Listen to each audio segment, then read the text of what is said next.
Well, Arc Raiders is here and already doing very well, but we like to start the day with a talk show. I will be jumping in to Arc Raiders gameplay eventually. It'll be a separate stream. It'll be a second stream on the channel. If you're wanting to see how that goes for me, it's usually pretty entertaining. We are going to try and use proximity chat. I'm going to try and engage the game within its meta and actually try and work with people. I'm not a really big PvP guy, so I've been kind of hoping and pulling for them doing PvE content. I watched a bunch of Arc Raiders content last night, and one of the interviews really struck me about how there are actually guns in the game designed purely for doing damage to the Arc, and that's the PvE element, as opposed to doing damage to players. So to me, I'm very curious to see if they continue to evolve that notion that, like, the game is primarily about you against the Arc. They did an interview during TwitchCon where they essentially said that Arc Raiders gameplay is not meant to be primarily PvP, that none of the quests will ever force you to do PvP. So I've got a planned video. I'm probably going to adjust some of the things I say. I've kind of got it sketched out and written about how I've got my own theories about how I think they will likely add PvE content in the future, maybe even a PvE only mode, not wanting to disrupt what they already have. I think they have something very special. They've spoken quite a bit about that as well, just about how the threat of other players was necessary. They were sort of privately testing the game, and they concluded that it wasn't fun, and that added intensity from, you know, other players being around, sort of those emergent gameplay sessions that you have where you talk to people, team up with people, bargain, betray, all of those elements that happen in a game like this. And I think that they probably made the right choice, even though I am more of a proponent of co-op games and looter shooters, a big fan of Borderlands. My wife and I are like 50 hours in Borderlands 4. I think we're like halfway through the story.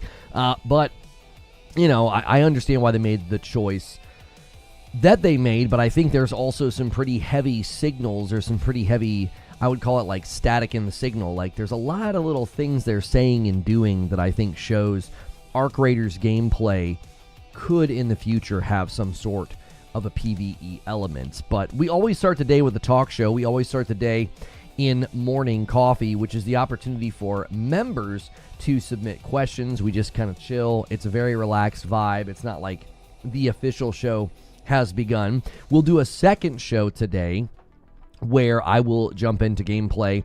I'll play by myself for a little bit, and then I'm going to pull viewers in and see if we can't get some good experiences and some fun clips for you guys. I'm going to try to focus on it not being about winning, extracting, or playing well. It's more about having fun, right? These games are not necessarily designed to purely focus on got to get out, got to extract. That's going to end up, you know, leading to frustration. So good morning, good afternoon, and good evening, everybody. Guys, make sure as you're coming in that you are pressing the like button. It kind of helps the stream get started, helps more people find us. I do need to thank some people already. Let me get the goal up here. We do need to reset it and see where we land. We will be doing a Friday night stream if you guys hit the goal. Friday night is now Gaming News Tonight. My wife reacts to gaming news, and then we play a game. Well, in the spirit of Halloween, we'll be in costume, and then we're also going to go back into the quarry, and we're going to see if we can't get better results this time. We played the game a couple of years ago, and I think everybody died in the end, so we're going to see if we can't have better results. So, Tarantino, thank you so much for 4 months over there on Purple. But Ganks, I got to tell you, Han shot first, and so did you. Thank you so much for the first member over here on YouTube. Ganks with 55 months and a VIP, Tarantino using their Prime for 4 months, and then Twilight coming in with their Prime for 26 months. Thank you guys so much for starting the day right. Mr. Grimm, first gifted member of the day, gets us within 5 of the next milestone. Thank you so much. Every 25, I gift one back. And Perfect Image has already submitted a question, so if you guys have questions, you can submit them now. That will add them to the question queue. That's a great reason to be here right when we start. It's a great reason to be subscribed to the channel and have those alerts turned on. It's a great reason to be a member, because that is something that you guys get to take advantage of. Is your costume going to be disgruntled Twitter user? No, I couldn't afford that one. Good morning, Perfect Image. How are you? Good morning, Pac-Man on a bike and everybody else. Incredible Black, how are you? The game is so cinematic. Yeah, I booted up just this morning to kind of go through the preliminary stuff to make sure that I was ready to go. And even when you first get in that first opening, it's like, man, oh man, they just nail the tone, they nail the vibe. I didn't even play through that initial tutorial. I wanted that to be on the front end of the gameplay just so I could kind of talk about that a little bit, add some of that commentary just to say, listen, they have something here. They really do. I think they have something. They've got this idea and this feel and this world and this lore. The game's Arc Raiders. We'll be playing it in a couple of hours. It's live right now, but like we just can't do the boot up right away and jump into gameplay thing. That's just not a good idea. We have a very, very loyal audience that supports and tunes in every day, and they want that talk show, so I never want to like take that away from people just to jump in to a game. So I'm going to pause the thing on YouTube nobody likes. Make sure as you guys are piling in, you are hitting the like button. RedSec is mixed, 44%. For its stream reviews and a 4.8 Metacritic user. Most are calling it copy-paste Warzone. Really? I'm really surprised it's getting such negative feedback. It seemed like people were really enjoying it. A lot of you guys are submitting questions that are kind of all over the place. That's okay. I don't expect you to only submit questions about Arc Raiders. That would be ridiculous. Like, we're basically waiting to just jump in and play. So you can submit questions about pretty much anything going on in gaming news. And yes, thank you, Mr. Grimm, for gifting a member. We're a little behind pace. Last couple of weeks, Thursdays and Fridays, people have really come in and kind of turned the ship around. So we'll see if that happens today. Do you have a full squad? Ghost, feel free to jump in later when I play. I don't really have anybody that's claimed any spots. I'll gladly play with you. I even said if it might be best to limit it and turn off crossplay, like if you're on PlayStation, just because we know the boys on PC are going to be they're I don't know. I feel like they tend to be a little bit more sweaty. They tend to be a little bit more on point with their target acquisition and their skill. And I'm like, yeah, I don't know if I want to play against the PC boys. I'm very, very mediocre in these games, so I'm not expecting to throw down your PC though. I'm not going to be that stringent with it, Butters. If I've got people that want to play, I'm not going to like tell you no. Obviously, if I prefer it to avoid the PC boys and the cheating. Yeah, I mean, there's obviously always the potential for cheating, even in a game that costs money. I know that helps a little bit, keep the cheaters out, but not by much, honestly.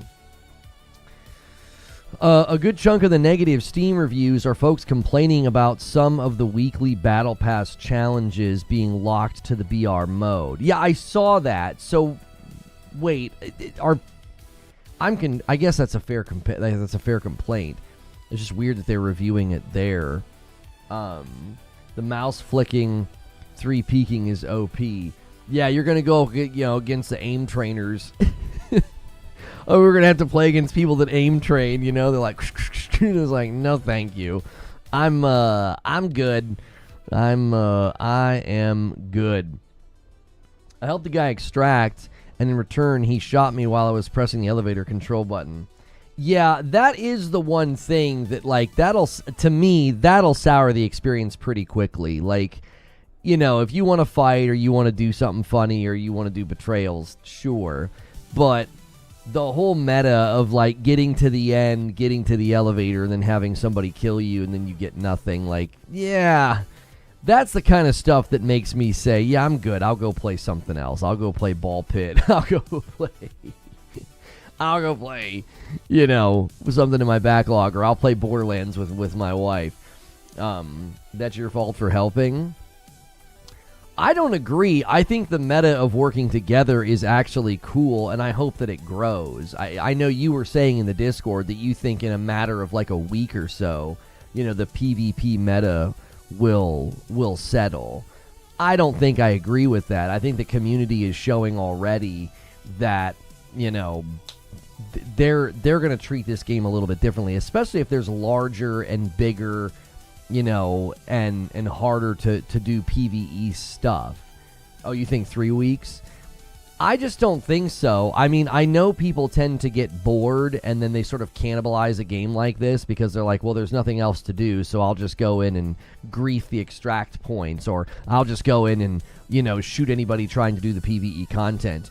I suppose there's certainly the possibility that happens. I also wonder if that's going to be one of the main reasons they consider doing PvE content, right? Are they going to say, listen, this is driving people away? If the gameplay and the meta settles into something terrible and nobody's having a good time and they're having high quit rates and they're having people, walk away relatively quickly, that's obviously not going to be ideal. That's not going to be ideal. People are going to say, I don't want to play a game that is just devolved into PvP. And given their posture in the interviews, there's been a couple of interviews with the Arc Raiders developers, given their posture, I would imagine that they're going to be monitoring that and thinking through, well, what do we do?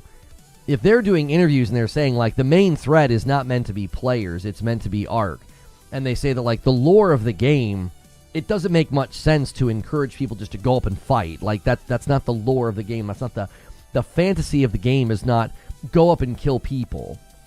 What's good, Hangry Higgs? How are you? Good morning, Slater. Make sure as you guys are piling in on YouTube to hit the like button. YouTube once again looks terrible. I don't know what they're doing. I'm not sure what they've done, but our live streams are this. I can't make heads or tails of what's happening. I scheduled normal this morning. I didn't schedule private. I scheduled public, and I don't know. I don't know what's going on. So we're going to have to throw this stream on our back just like yesterday. We got to get to 100 likes. We're just having very, very muted turnout for some reason. And I've got people coming in saying they can't find the streams. So if you guys ever struggle to do that, make sure you check your sub tab. Don't just check your thing. I've been doing that for a long time, though, Eugene. This is a sudden problem. I mean, within the first 10 minutes, I'm like, something's wrong. I don't think pausing is the issue. I let them run every once in a while, and then after they've run, I pause them. I've been doing that for weeks, and it never seemed to have a detrimental effect. They could throw in additional rewards challenges for extracting with another team or player. Joker Quinn, thank you so much for gifting a member, bumping the line to 271. Yeah, one of my Creator Buds views dropped overnight with no explanation. There's an ASMR creator I watch, and her videos are usually like 70 to 100,000, and she had a video that had been up for like a day and a half. It hadn't even cracked 10K yet. I'm like, what is going on? Like, the platform is just all over the dadgum place. I don't know what's happening. We just try to keep doing the same thing every day, so regardless of what they're doing, at least we're consistent, because I don't know. Yeah, I think that subject is something that they're going to have to consider. They're going to have to consider, like, listen, if this just turns into a PvP fest, if this just turns into a griefing fest 3 weeks in, because that's what Eugene is predicting. Eugene's predicting that, like, you're going to get 2 or 3 weeks in, and that's all people are going to do. Maybe viewers in the past thing was the Azure. Yeah, I mean, Azure was having issues. AWS was having issues. Everybody was having issues yesterday. I don't know if that's still going on today. That is possible that is causing issues, that people just can't get on to YouTube or something. I just don't know. Regardless of coverage, regardless of topic, we are well below my usual. It's like, it doesn't matter what I'm talking about. There's usually a pretty solid group that just tunes in no matter what. And to have Xbox topic yesterday and then Arc Raiders topic today, clearly there is something wrong. It's like, I'm not sure what it is. I switched to low latency today as well because I figured if the platform's going to act poor, I'm at least going to just have quick interaction with people. Not sure if it helps, but I did not get my 30-minute noti. Yeah, I think something is wrong. I do. I genuinely think something is wrong with live in general. Something's not right. Thank you, Narwaffle, for gifting a member. It's just not. It's not pushing the content to people like it's supposed to. Something's broken. We're just gonna have to wait and ride it out, and hope and trust people start using their sub tab and using the Discord. Carnage says about Arc Raiders, I don't see this as an extraction like Tarkov. I see this as an evolution of Tarkov. Well, and obviously, if you see it as an evolution of Tarkov, that is going to be something that would emerge then, is that you're going to have people treating it more like PvP and more like, well, I'm going to go in and try and kill people. And I do think, again, if that's what the game devolves into in a couple of weeks, I think you'll lose players very quickly. Like, if that's essentially what the game devolves into. It's like, yeah, every time I go in, it's just constant PvP. It's constant fights. It's constant griefing. You know, no one's playing the game and working together anymore. Tell people to follow on Twitch for the noties. They're like 80 to 90%. Yeah, if you guys are not getting noties on YouTube, you could always just follow on Twitch, use the app, and then it would alert you that I'm live, and then you can watch wherever you want, but the noties are a little bit more reliable over there. I have noticed that. Stranger Things finale just dropped. Oh, like the trailer? Yeah. Something going on. We just yesterday and today, it's clear something's wrong. It's just not, the platform's not behaving properly. Don't remember the last time I played an extraction and didn't have at least one PvP fight. I'm telling you, Arc Raiders has a different vibe, though. Because, you know, if you look at Tarkov, you look at DMZ, you know, look at Hunt Showdown, I don't know if those games ever have had, like, a large push or a consistent push for, like, working together. I feel like people probably do. But I do feel like Arc Raiders has a different vibe. Some of that's because of the arcs and the threat within the Arc Raiders gameplay. I mean, that might be why people are more prone to like, hey, let's work together. These robots are a freaking nuisance, you know. I use Discord for notifications. Yeah, Discord is another great way to never miss a notification. So try to get us to the first 100 likes, guys.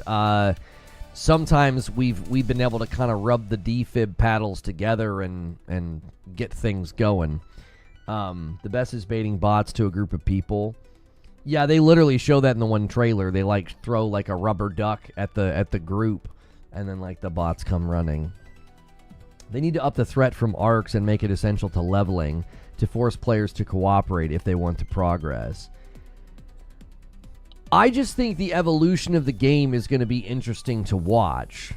That's going to be interesting because, like, are they going to decide that, listen, the escalation of combat or the content or, you know, future content adds are going to be more focused on, like, we want people, you know, working together or doing PvE or taking down big arcs like the Queen. Matt, thank you for 9 months in a VIP. Not really interested in Arc Raiders, but driving around work is weird without you running in the background. Thank you very much, Matt. I mean, generally that's been my experience over the years, is that there's a good chunk of folks that have subbed to this channel that just tune in every day no matter what. So I'm not, you know, both yesterday and today don't make sense to me. It's like clearly there's something going on. These are topics that I know y'all are heavily interested in based on previous coverage. Something's broke. That's why we've always encouraged people, use the Discord, follow on Twitter, you know, give yourself as many opportunities to get notified as possible that I'm live, because when the platform does this, you may be like, I don't know where Lono is. You know, you might be one of the ones that isn't here that has no clue. Parasito says, higher difficulty maps are definitely harder. Bot count and bot awareness are both variable through different difficulties. Creature says, I don't think there are runs in either on other extractions where you get a server-wide notice of an event taking place that requires everybody to work together. Or events during runs that if you don't work together, none of you will survive. That's what I'm saying. If that kind of content starts to land in the game, I think you're just going to naturally see people, you know, working together. You know, I'm listening on my morning walk. The vibe makes my walks mo better. Well, I'm glad I can make your walks mo better. Thank you so much for hanging out with me this morning. I usually get push notifications for your lives. Yeah, both yesterday and today, people have been complaining that, like, they can't find the stream. So I think something has happened. I scheduled differently this morning, and it does not seem to have helped. So maybe for tomorrow, I'll try something that we haven't tried in a while. I guess we were supposed to try this today, and I might have just forgot. I might start scheduling the night before, maybe. It doesn't need to land. It's already there. That's what I mean. Like, if they're doing that and, the game launches today and there's elements of that in the game, and if they do future content, like let's say they do a special event and they're like, all weekend long, we're going to have the increased spawn rate of this particular, enemy on this map or whatever.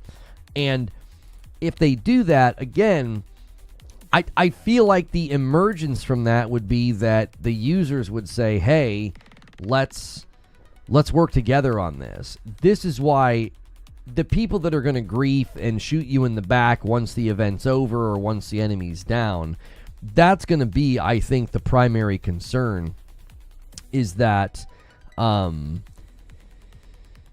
you're going to have people that just sort of sour that experience, and that is funny for like a one-off. But if, let's say, there's some big threat on one of the harder maps, and when you take it down, it's really rewarding or what have you, and you got people doing it. Let's say you do it 5 times. If 4 of those times someone shoots you in the back when it's over and they laugh and think it's funny and ha-ha, they're basically griefing anybody, I got news for you. That's a lot of folks going to quit. They're going to be like, I don't want to play a game where that can happen. Because then all you're going to do is make it spread. Like, nobody's ever going to trust each other at the end. It's just going to devolve into PvP. As soon as the big bot's dead, everybody's just going to start shooting at each other. Outer Worlds 2 looks great, but performance is stopping me from making the purchase. I had so much fun with it, and then I landed on that planet, and I got out and ran around for a little bit, and I'm like, and people are like, oh, it's not that big of a deal. I'm like, man, I don't know. I've played a lot of games this gen. I'm not really going to put up with one that isn't running well. I mean, I'm just not. I even took a break from Borderlands for a week because we were having some issues. We were having some crashes. I was thrilled when they finally gave us the FOV slider in that game as well. We had taken a slight break because I heard the FOV slider was coming. I was playing it on the PS5. Somebody uploaded footage to Twitter, and I think they were playing on PC, and they got to the exact same spot that I got, and they had performance problems. And I'm like, yeah, that's a huge turnoff. Yo, what's good, Wooly? 5-pound tip.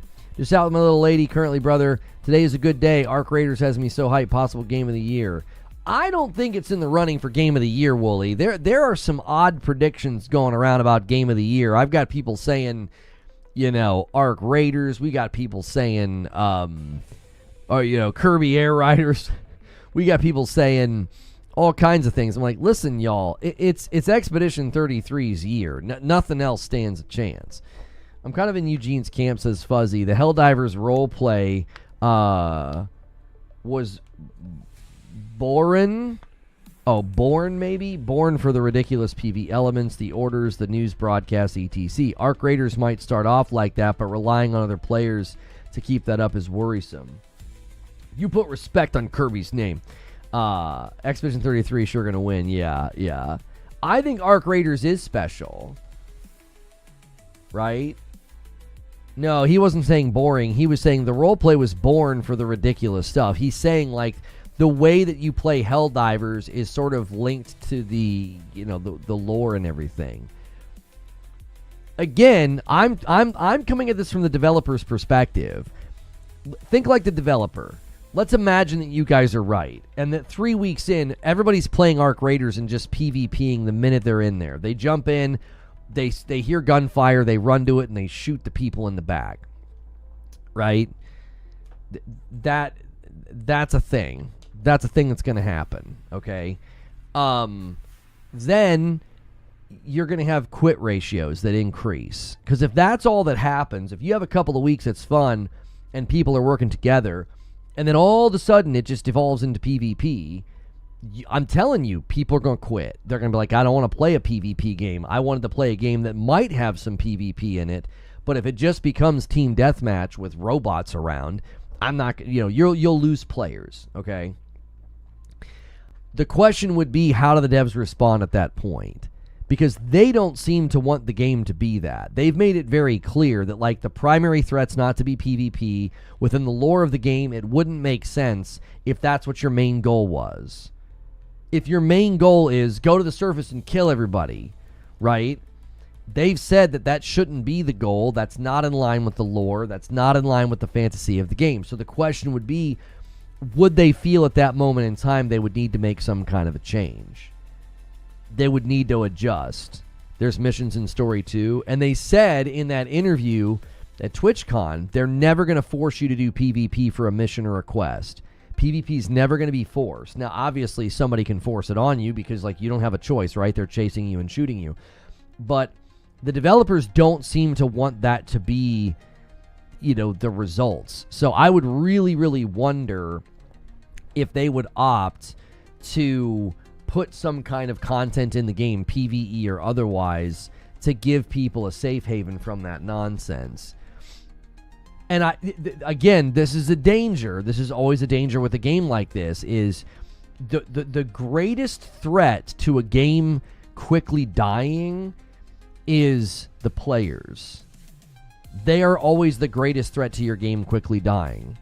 They could quit because they think it sucks, or they could cannibalize it and say, well, I'm bored now, I have nothing left to do, and then they just go in and they just grief. All they want to do is go in and shoot folks. Now, this happens in PvP only games. It does. It happens in PvP only games. Like, people just start to kind of cannibalize the game. They play in the most degenerate, most annoying ways possible, and you drive players away. Or they'll only group and they're always kind of sweating. There was a skit once, I don't know, I forget who did it, but they were basically saying with the skit that, like, sweaties ruin every game because you're just trying to play and have fun. Like, I would never play Arc Raiders and be like, yeah, dude, let's go frag out. I'd be like, no, let's go have some fun. Let's try to take down some arcs. Let's try to get some loot. That sounds like a good time. And if every time I boot up the game, we're forecasting a potential future here. You know, if every time I boot up the game, it's just nothing but a sweat fest and people are talking trash and they're griefing and it doesn't matter. They don't care. They're just in there to shoot. They're just in there to kill. Well, I'm going to be like, well, why would I want to play this game? This game has become something that is everything I dislike about, PvP environments. It's just a sweat fest. It's just a high loss ratio, low fun ratio experience. I think the developers are going to have to consider that. I think they're going to have to consider, how do you foster an environment or give people something to where that's not happening. You have to keep making the AI the biggest threat. Right, like, make it to where if somebody's going to frag out and play PvP, they're going to get punished because, like, the AI are going to be there to say, hey, you're not really sneaking, you're just getting in a firefight every 5 minutes. That would make it tough on you, to do. It was a bit like that in New World. A sweaty clan could take over the map. And what did I predict with New World? I said that is going to drive people away. Nobody's going to want to play an MMO where they boot up the game, come in, and they check the map, and everything sucks because people have been PvPing all night, and they're like, I'm not really interested in PvPing, but now the map sucks, and we don't have control, and I have taxes, and everything else. It's good, Hollow Rage. If you're making all that noise, the Arc's coming for you. Look what happened to the Division Dark Zone. I think the difference in the Division Dark Zone is there weren't enough threats. I mean, there were, but, like, it was pretty minimal. And when you went into the Division, what was it called? Survival, there were some pretty severe threats that would come your way. If you just went in there and wanted... And also, the Division Survival had PvE. At some level, invoking the Division Dark Zone proves my point because the developer responded, gave you an environment that was somewhat similar to the Dark Zone. Go in, get stuff, get out. And they gave you a PvE environment in the Division Dark Zone. I'm sorry, in the Division Survival. They gave you PvE. I wonder why that is. Because they knew, not people are going to go in here and they're not going to want to, fight other players. It brings me back to thinking the way the developers have spoken about Arc Raiders gameplay tells me that they're probably really considering how they can funnel player behavior, how they can incentivize player behavior, and if there's types of content and if there's modes they feel they're going to need to add in the future, if it just evolves into PvP. Like, if you want to do PvP, by all means, you do whatever you want. But I'm here to tell you that if in 3 weeks that's all people are doing, your player base numbers are going to drop like a dadgum rock. No, I didn't play RedSec. Rough start for me, but the next day I couldn't get enough of it. RedSec looked like it would be really fun for like a couple of people to get together. And 2 gifted members come in from Johnny Always over there on Twitch, perfectly securing the 275. We're pretty far behind, but you guys have gone crazy on Thursdays and Fridays lately. And Johnny says, I've sniped it again. And there you go. There's a gifted member to Twitch. Whoever hits the milestone gets the gifted. Thank you, sir. Strike point mode is good fun. To me, it looked like RedSec would be like a fun community game night. Grab some homies, go in there and just laugh and goof around, not take it all that serious. But again, that's the kind of game that's going to get sweaty really quickly. And the minute I go into a game like that and I'm playing against sweats that live in the game, they know every nook and cranny, they know every hiding spot, every meta, you know, and I'm getting mopped up. I'm just going to go play something else, you know.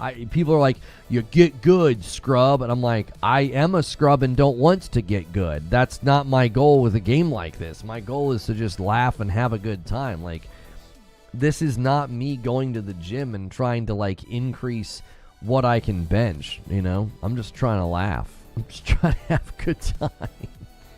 That's exactly how I played RedSec, and it was fun. But a good squad together, get a good squad together, and it just had fun. Right. RedSec seems a lot harder than Warzone for me. You can do your own private BR lobby as well. It's slower pace, but currently overtaken by the Warzone sweats. Yeah, there was a skit I saw once where that's what they said. Like, sweats always ruin these games. They were playing and they were having fun, and then they ran into, like, really sweaty players. And once that happens, you know, the dilemma that you're always going to run into is your most hardcore players are the ones that don't just play the most. They're the ones that keep playing. And the ones that play less and the ones that are a little bit more on the casual side, they're not going to stick around for very long. I'm 44. My get good days are behind me. Yeah. I'm not about that life, dude. I'm not out here trying to get good. I'm out here trying to have fun. If a game's like you're needing to fail 18 times before you figure this out, I'm like, that's an easy decision to make, to switch to something else. Like, people are still leaving comments on the Ninja Gaiden stream, and they're like, you just need to get good. And I'm like, I don't think you understand how much I don't care to do that. Like, that's not a desire that I have. Like, there are players that they love that, man. They'll play a game until their thumbs fall off. And I mean, they'll play it and they'll self-inflict challenges, you know. They'll do a level 1, they'll do a no-hit, they'll do all kinds of stuff. Dude, I'm never gonna be that. I never have been that. That's just not. It's just not the way that I'm wired. Unfortunately, I have a job and can't sweat on shooters. Yeah, when I played Call of Duty like all day, every day, even then, I wouldn't have classified myself as a very good player. I was a player that could come up with strategy, tell the team where to sit on the map, and then I would be, you know, in like second place on the leaderboard. But I was not ever going to lead the team just on my own. That was never going to happen. Neo Reaper drops a 10 bomb for YouTube and gets us to 285. Very generous, Neo Reaper. Thank you so much. I did not play the Black Ops 7 beta with open matchmaking. No, I have almost no interest in Black Ops 7. I was interested when I saw they were going back to like the Numbers Mason and then the latest trailers and gameplay. I think it looks like trash. I have zero interest in it. I've never been big on COD since like Black Ops 3. Like, I played it like crazy. And then I was like, oh, they're going back to one of my favorite stories. Black Ops 1 has like one of the best stories ever. And then they dropped that trailer where it's all like drug trippy dream state. And I'm like, this looks like trash. Like, I have no interest in this at all. I played Ninja Gaiden 4 for 30 hours. Sadly, I stopped. Not when it got too hard, but when it got too boring. Gameplay wasn't evolving much. Wait, so you feel like it was too similar to past games, Jack? The COD movement is insane. Bunny hopping and wall running, no thanks. And a single gifted comes in from Joker Quinn, bumps the line to 286. Thank you so much. Going back, they've come back like 3 times already. The Black Ops 1 story with the numbers, Mason, this is the first time they've revisited that story. What are you talking about? Jack says, it hurts to say because Team Ninja makes 2 of my most played games. I used to embrace the challenge, and I always played on the hardest difficulty, says Evidence, when playing a new game. But I put it on baby and enjoy the ride. Yeah, like I did beginner, the lowest difficulty in First Berserker Kazan, and I just had such a great time with it. It felt like a very parry-focused action game instead of feeling like a Souls game. And so I really enjoyed it. I had such a good time with First Berserker Kazan. And it's like, and if someone were to come in right now and be like, yeah, you suck, you had to put it on baby mode, I'd be like, I don't understand. You're saying something that I admit to. Like, what? Okay. I'd be like saying, you wear glasses. Yeah, I sure do. Is that meant to be upsetting for me to hear? Like, it's like, yeah, I don't play at a high level. I just don't. I mean, I can if I commit like I did with Sekiro, but I don't have the desire anymore. I just don't. And this is very adjacent to the Arc Raiders conversation, because if Arc Raiders... By the way, guys, there's only 2 questions in the question queue. Submit your questions. It can be about anything. You can ask about anything going on in gaming right now. It does not have to be about Arc Raiders. We're just kind of hanging out. We're just vibing before I play the game. But this is very adjacent to the Arc Raiders conversation, because if that's what it devolves into... I don't think I'm the only one that's just going to say, I'm good, no thanks. I don't think I'm alone in that. I think more and more players are on my... I think a growing group of players are on my side of this. They just don't want to sweat. They don't want to PvP. They don't want to get good. Like, I think a lot of us are just aging out of that mentality. You know, we're just like, yeah, that's just not what we want to do with games anymore. Interested to hear your thoughts on the New World situation. I didn't have enough time to look into it, so give me the too long didn't read. Are they also then canceling the Lord of the Rings MMO? Because it seemed to me like they were going to let New World run on fumes and basically experiment and learn from it, and then they were going to use that to influence the Lord of the Rings MMO. Has that... all MMOs are canceled? Jiminy Christmas. I mean, listen, I've got bad news for you guys. This is the future for really, really big conglomerates. This is what they're going to do. Amazon's going to do it. I'd keep your eyes on anything Tencent owns. Embracer and Microsoft, okay? Microsoft is a part of this because their commentary right now, coupled with learning about the 30% thing, these big companies are going to do this. They're going to get rid of the high-cost stuff. They just are. I think they know. Amazon knows the cost involved with like an MMO. They're like, it's just too high. You need such a high threshold of players to make it worth it. Lord of the Rings is still on. Wired Rope is saying all the MMOs are canceled, so which is it? They're finally sober after the code boom. Yeah, after the 2020 and 2021 rush, I think a lot of these companies are like, there's not enough money here. There isn't. Wired Rope says the Lord of the Rings team was let go. They fired the whole team, says Eugene. Lord of the Rings was canned. The OA, it looks like you've got bad intel, my friend. It looks like you've got bad intel. Outer Worlds 2 is up there on Steam. It's up 50 positions. It's in 3rd position. I'm telling you, I was having a great time with it. I would have played it last night, but I was like, I don't want to play a game that's running poorly like that. I just wasn't interested. I just ended up playing Ball Pit, put some music on. I worked on a curriculum. I spent a little bit of time working on a curriculum for my church, which I'm now considering turning into a video series somewhere else. Like I've got some ideas, but that's impressive for the Outer Worlds 2 to jump up there like that. Game is still on. They're using 1 guy and 25 AI agents. It's going to be a banger. It's got good reviews on Steam. The performance issues are probably not that bad there. I mean, the person who posted the clip was having a pretty bad run. Let me see how it's doing on PlayStation. It's probably doing fine on the PlayStation Store. It's probably actually got a strong score because most people won't notice the stuff that I notice. It's got a 4.6. Yeah, it's got a 92. It's got a great score. It doesn't even have... I mean, commercially, it's on the low end of sales right now. It doesn't even have 1,000 scores yet, but I mean, that's still a good score. And why does it say this, by the way? PS5 Pro Enhanced? How? There's not even a mode that you can select. You can select between quality and performance. It runs worse on the Pro, where I'm hearing, than it runs on like the Series X. Would you go back to Outer Worlds if they patch it? Right now, I would. I don't really have anything outside of Borderlands with my wife that I'm playing. Ball Pit's freaking addicting. The twins suck, by the way. Is anybody playing Ball Pit? Those freaking skins suck, man. Sony's giving everyone the label. I think they should revoke the label if your game launches and has performance issues with PSSR or any other enhancements. I think the label should be instantly revoked as soon as those reports hit. There's been like a handful of games that have come out. The vast majority of games are hitting the Pro and are totally fine. This is not a common thing, but the handful of times it happens, they should be taking that label off the game immediately. Breath of the Wild's pretty good.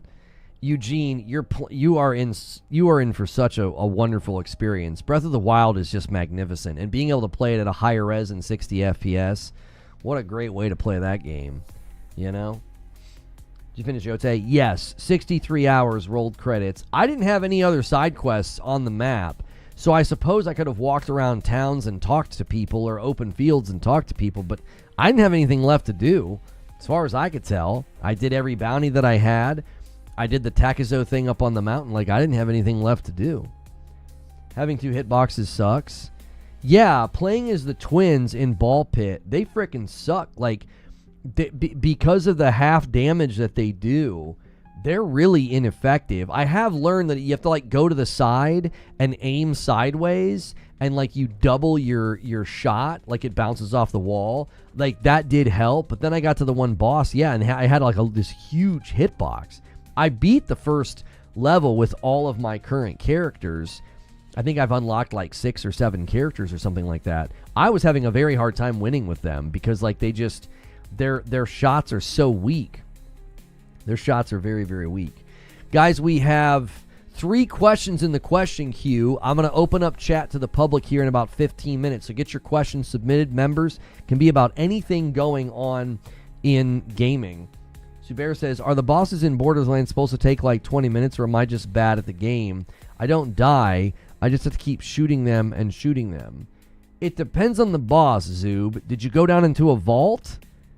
Because the normal bosses or the bosses in the domes should not be taking you that long, no.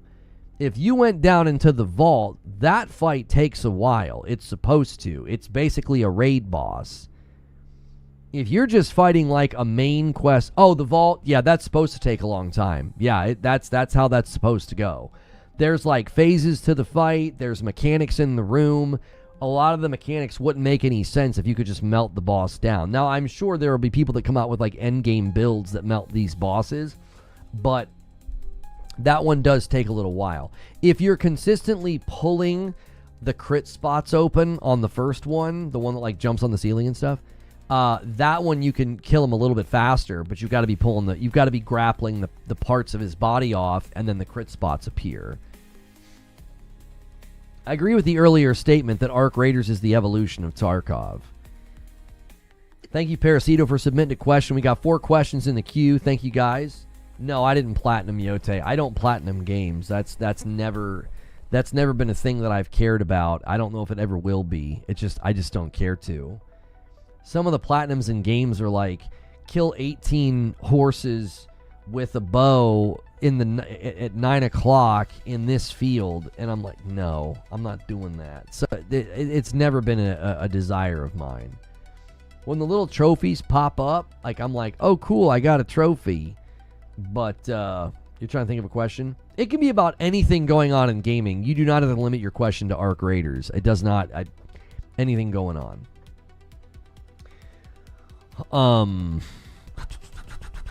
Microsoft sucks at making games, and their games are cheaply made.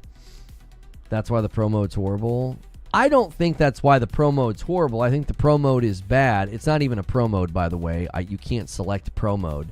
The game is running poorly on the Pro, probably because they're not utilizing PSSR very well. We've seen a couple of developers struggle with this. Duck Off is the evolution of Tarkov. This is correct. Guys, make sure and hit the like button. We've been having just a really, really tough time with the lives. So if you're not finding the live on your homepage or you're not getting notified, make sure you're in the Discord. Make sure you're following on Twitter. I don't know what they've done. It seemed like it was getting better, and now it's actually 10 times worse than it was. I don't know what to say other than make sure your notification bells are on. Make sure you're checking your sub feed. Like, if you ever can't find me on your homepage, go to your subscriber feed. That's my best PSA I can give right now, because something is broke again. It definitely seems like Microsoft Studios just want to get games out the door as fast as possible, regardless of quality. I don't want to get on that wavelength again today. Lona will accidentally pop the platinum for Returnal. Yeah, trying to get all the weapons to 100%. I might. I actually might. I think there is the way that I can keep myself from accidentally getting a platinum in Returnal, because I kind of never want to get a platinum. There are symbols on the walls in the biomes. There are symbols on the walls in the biomes, and I'm missing some. And if I never go looking for them, then I'll never platinum it, because that's got to be a requirement for platinum, I would assume. So, how long do you like MMOs like Where Winds Meet? Do you plan on playing it? I mean, yeah, the glyphs, that's what they're called. Where Winds Meet looks promising, but it also is owned by a company known for not great practices, or published by a company not known for great practices. So, I don't know. I'm very hesitant. I'm very, very hesitant to, throw my weight behind it. I'm very apprehensive about that game. Yeah, that's a good question, Lone Wolf. I'm very, very apprehensive about Where Winds Meet. It's just games like that have a tendency to go in a not great direction with monetization and content flow. That would be my sort of initial look at it. It looks fine, but it looks promising. But we've been here before with promising games that come from studios that start to do stuff that you're like, why did you do that? Why are you messing with this? Why are you selling that?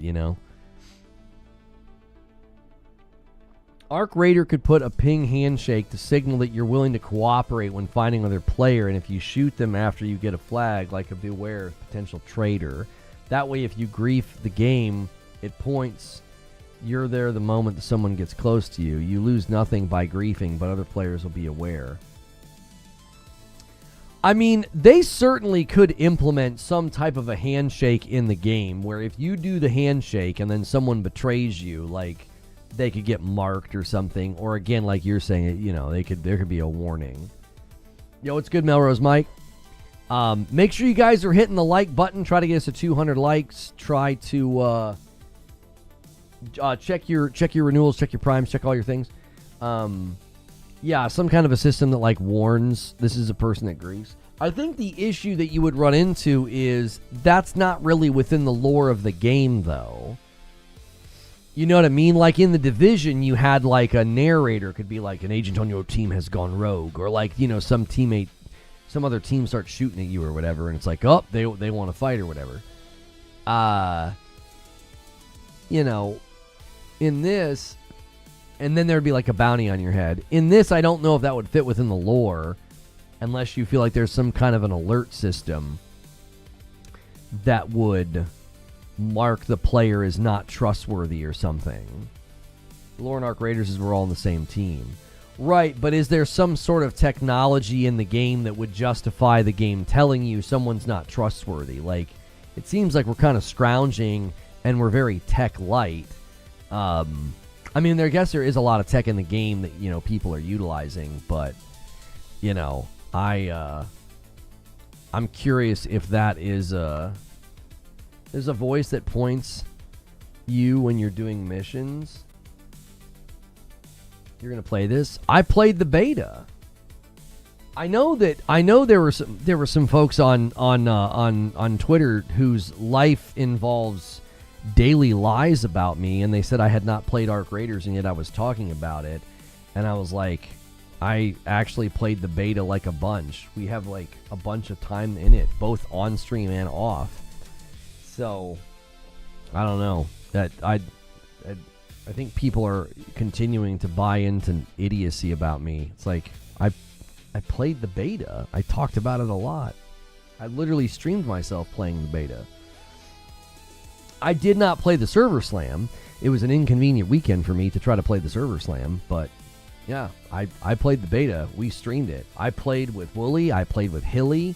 I think we had a cut. Did we do more than one stream of gameplay? I can't even remember. I also played it off stream. Recorded footage of me winning some PvP, like that's on the channel. It could be accurate, like, hey, this guy puts himself above the colony. Yeah, suspicious player warning or something, like this person is known, you know, for this person's known for betrayal or whatever. Where Winds Meet, the only monetization it has is skins, but you can play the whole campaign without spending a dime. It's already been available for 1 year in China. Well, that's encouraging, Snake Eyes. If you're telling me that Where Winds Meet's been in China for a while, and that's all they charge for, yeah. Not that you didn't play, that you're gonna, I can't. Looks very raging.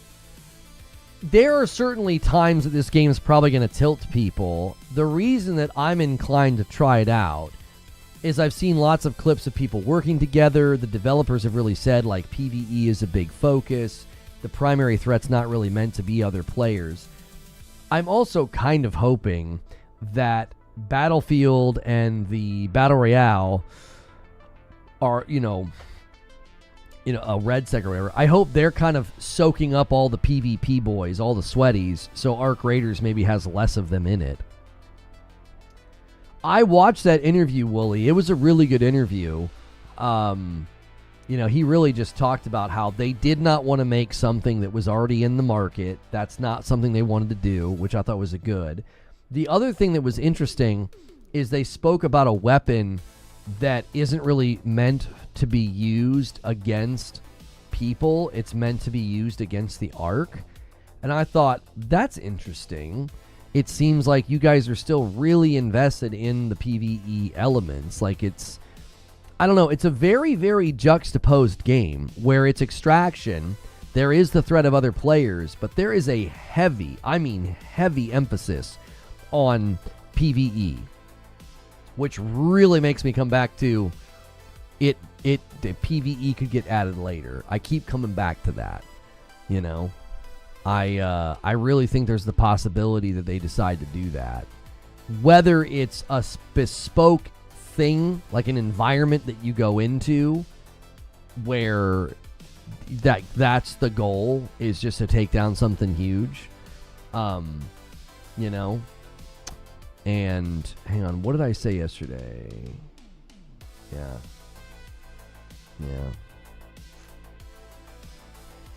From what I've played with the two betas, the PvE incentivizes players teaming up and working together. Never has a game done this before.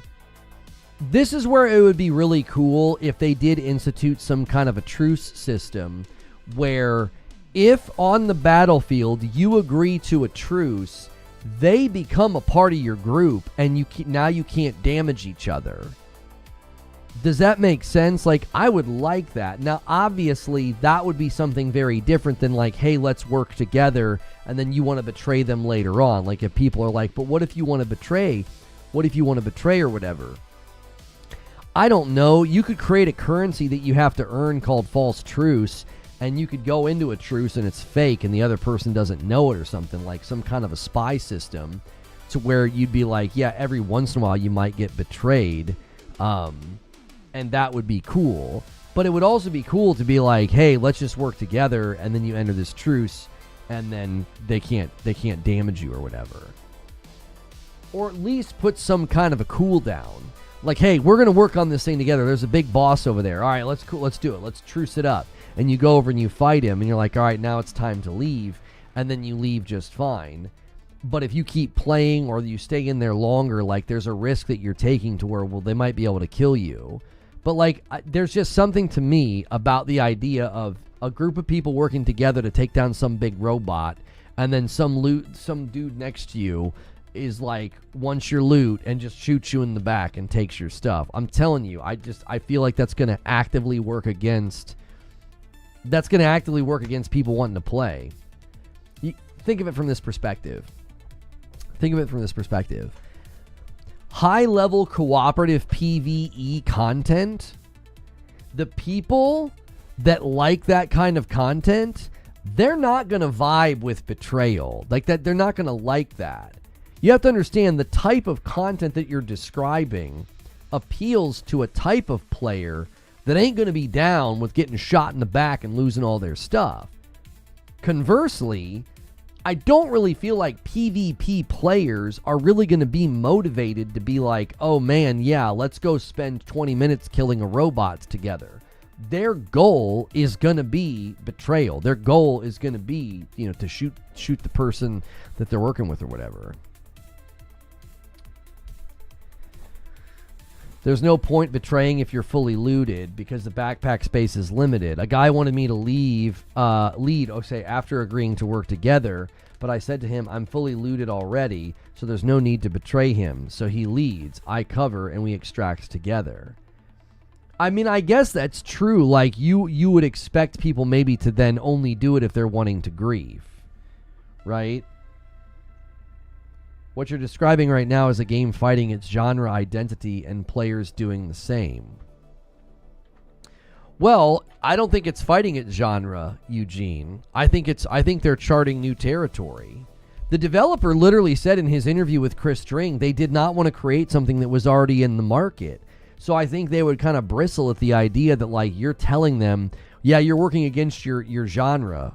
What do you mean? A genre that just appeared a couple of years ago and has like a handful of games? I mean, a handful of games. There's like, what, 3 in the market right now? As if like there's some rigid genre rule they have to adhere to.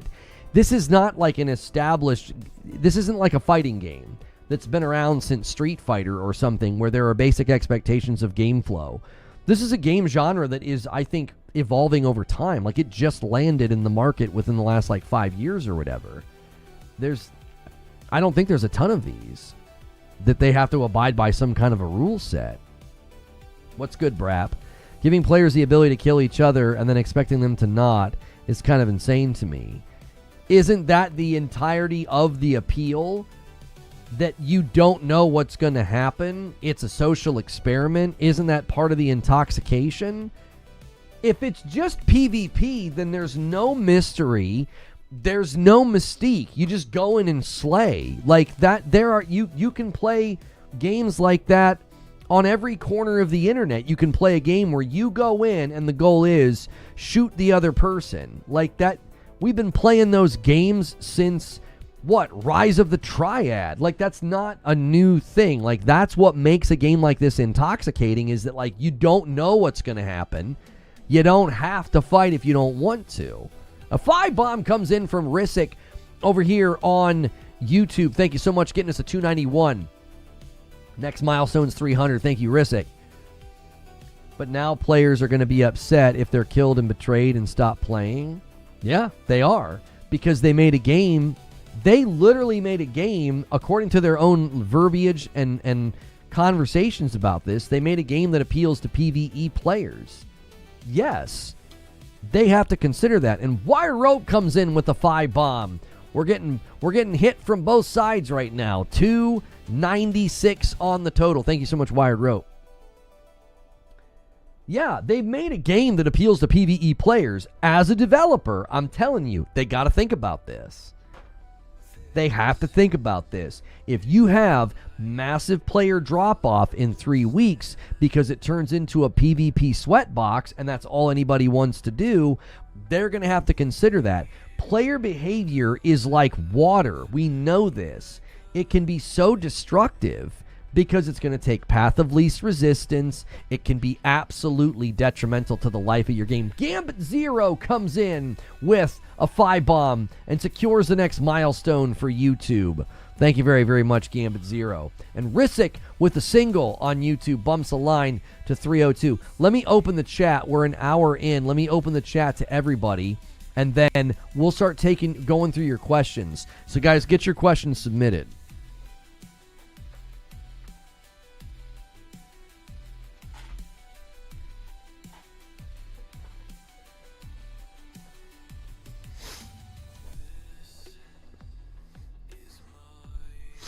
Okay.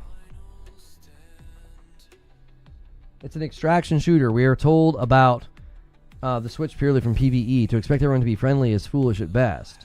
Well, you're putting words in my mouth. I didn't say that I expect everybody to be friendly. Listen to what I'm saying. Listen very carefully. I'm not assigning blame or fault or creating imperatives. I'm saying you have made a game that appeals to PvE players. Point 1. Point 2, the game is full of high-level, cooperative PvE content, okay? The people attracted to this are not going to stick around for griefing and PvP. They're not. That is something the developers have to consider. I'm not saying that they have to make it friendly. I'm not saying players have to play friendly. I'm saying that player psychology, you've got to remember who you're talking to here. This is an area where I have a very, very good track record of predicting player psychology and how they're going to respond. I said this about New World and hit a bullseye. The biggest thing they wrestled with from the beginning of that game to its death was the PvP and the map and the player psychology and what it did to player engagement. And I said from moment one it was going to be a problem. And it was. It was the biggest thing they had to focus on. It was the biggest thing they had to babysit. That and like boar XP farms and stuff. So listen, this isn't my first rodeo looking at a game's design. I looked at the way Trials in Destiny was set up like a couple of years ago. Within 60 seconds, I said, oh, people are going to low card farm. Within 60 seconds, I was like, I know how the players are going to respond to this. They're going to low card farm. Guess what players did? They just low card farmed, and it was terrible, and people hated it. I'm telling you, they have made a game that appeals to PvE players. They have made content that will appeal to PvE cooperative-minded players. PvP players are not like, I can't wait to work with other people and take down a big robot. PvP players aren't wired that way. They want to slay. They want to kill. So what you're doing is you're putting two types of players in a blender. And I'm here to tell you, one group will quickly leave. They're not going to stick around for that. That is a potential dilemma for the longevity of the game. What I'm hearing is that deep in his heart, Lono is a troll and can easily think like trolls. I've just interacted with them for a decade, and I know exactly what people are going to do. Wooly with a 5 spot. I swear, if Moaning Myrtles try to change Arc Raiders and succeed, I'm going to quit gaming. It's perfect in my opinion. They perfected the PvEP dynamic. Here's the issue that we're entertaining, Wooly. Here's the issue that we're entertaining. The prediction has been made by Eugene that in 3 weeks, it's just going to be PvP most of the time. A PvP meta will settle on the game, and almost nobody's going to care about PvE. And I've said if you're right, they're going to lose lots of players.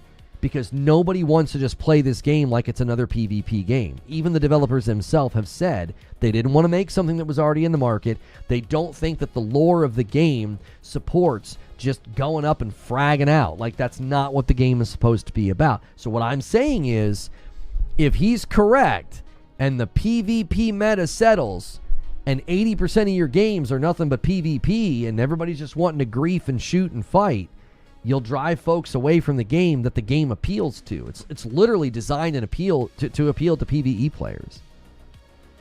That a game like this rises and falls on this. It rises and falls on this. You need people doing the PvE stuff and getting the loot and taking down the bots. You need people doing that for the game to work. Like, if not, you don't have players in there doing anything. You just have players in there, I guess, like hiding and waiting to shoot somebody or waiting to trick somebody. I don't think PvP is possible without attracting the arcs.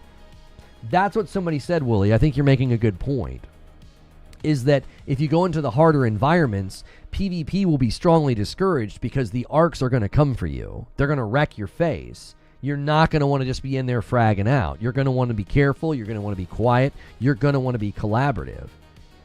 This is where obviously the betrayal aspect could come in, and that could frustrate players. But that is, I think, a fair made point. Maybe that's how they rectify this. They say, listen, you're not going to want to be doing a lot of PvP in some of these environments. You're going to die, right? You're going to die. The AI is too aggressive, too smart, too aware in the harder environments. I actually don't agree with Eugene's prediction. I don't think it's going to just settle into only PvP. I don't think that he's correct. I think people are going to primarily, especially at the upper echelons, they're going to work together. They're going to be more prone to be collaborative, more prone to be quiet and to navigate around the bots and work together. I think the game will naturally encourage that. That will be what Zubair taught me this a long time ago, emergent property. The emergent property of the harder environments is that PvP will be happening less often because you're just going to be like, it isn't worth it. And that's actually pretty smart if you think about it. PvP-minded players are not going to want to be getting in a fight and getting third-partied by a robot. I'm looking forward to seeing you play, get your perspective. I'm also past the try-hard gaming phase of my life, and I want to sit down with a good controller and play for fun. That's just where I am, dude. If you F around, you will find out. The Arc's not dumb like in The Division. They're smart and dangerous. Yo, what's good, Feed? I see you in the chat. Does anyone know if Arc Raiders Haven's performance mode on PS5, the beta only offered 60. I don't think it offers higher than 60 right now. I booted it up this morning. I didn't see anything. I booted it up on my Pro. I didn't see anything in the settings for like a 120 mode. Look how streamers reacted to the PvE. Doc got his butt handed to him. That makes PvE more attractive. The Scavs and Tarkov aren't effing around either, and it doesn't make people team up. I think Tarkov's a very different meta, though. I think Tarkov is very, very different than Arc Raiders in that respect. One of the first messages that the game displays on your screen is, trust your gut when meeting other raiders. The first enemy you fight in the game is another raider. Right, but you're not listening to the developers if you think that the primary focus and the primary threat is other players. They literally said in an interview that the primary threat is Arc, and that's the main thing you're concerned with, that the lore and the fantasy of the game is not go up topside and kill people. It's go up topside, get stuff, fight Arc, come back. It's not meant to be like a PvP game. They've literally said that. They have said that the Arc as a threat is meant to keep it from just being another PvP game. They're like, it would just be team deathmatch. You would just go up and fight and then try to leave.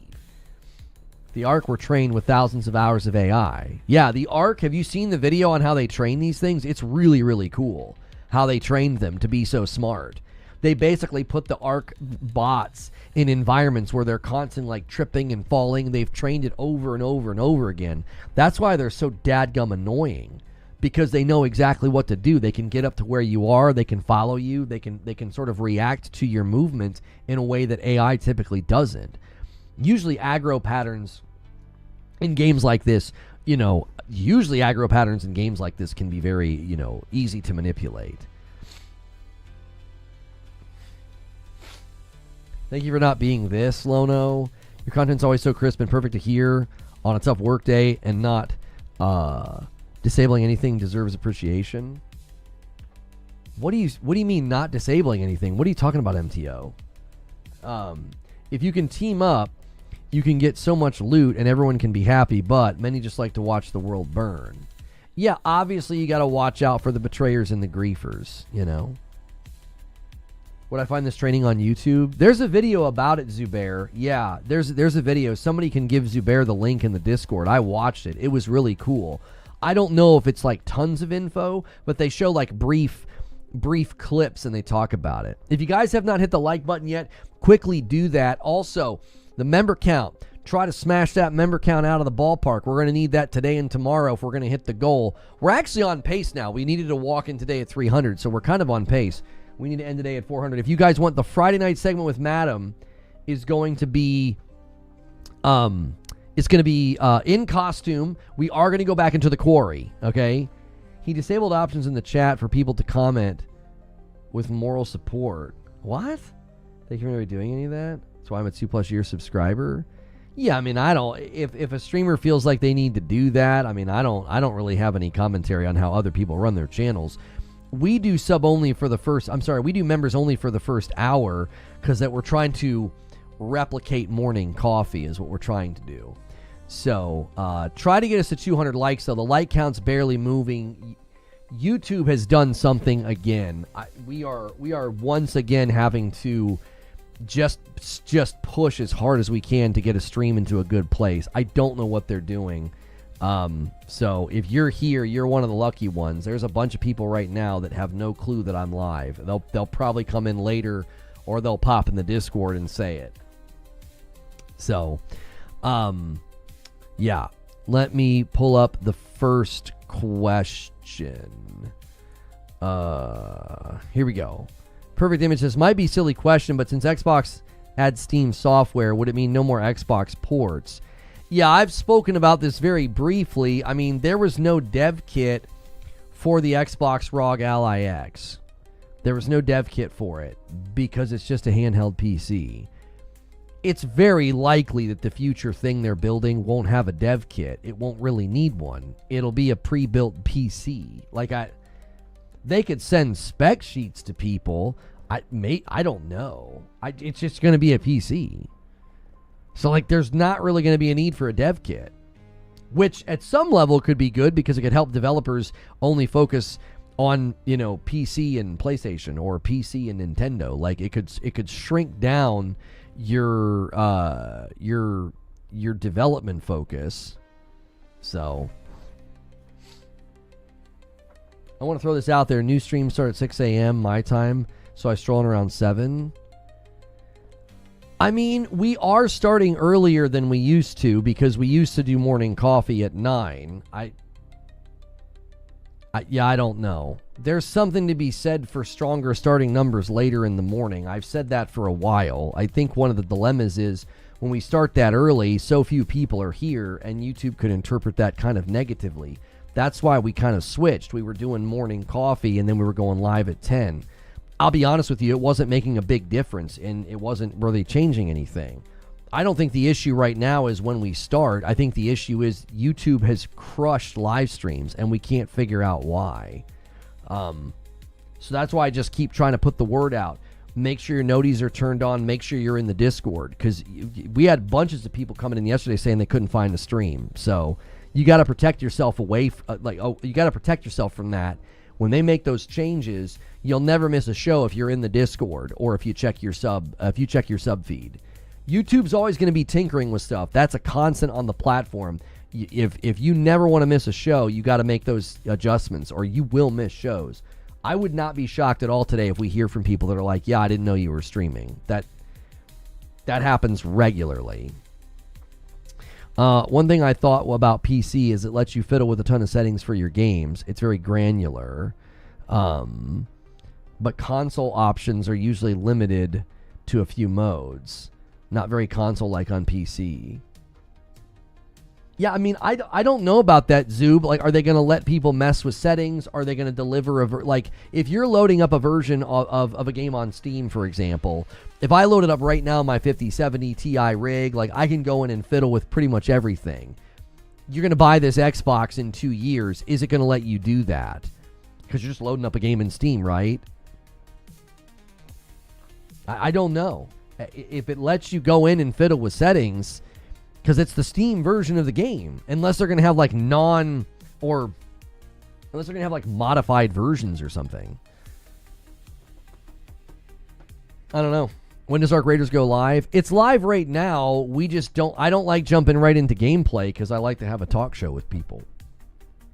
There are very, very faithful and loyal viewers that, are here every morning and they want a talk show, not me playing a game. It's the PC version. It's going to have every option exposed. Timmy is going to be in there setting everything to ultra and then complain. Yeah.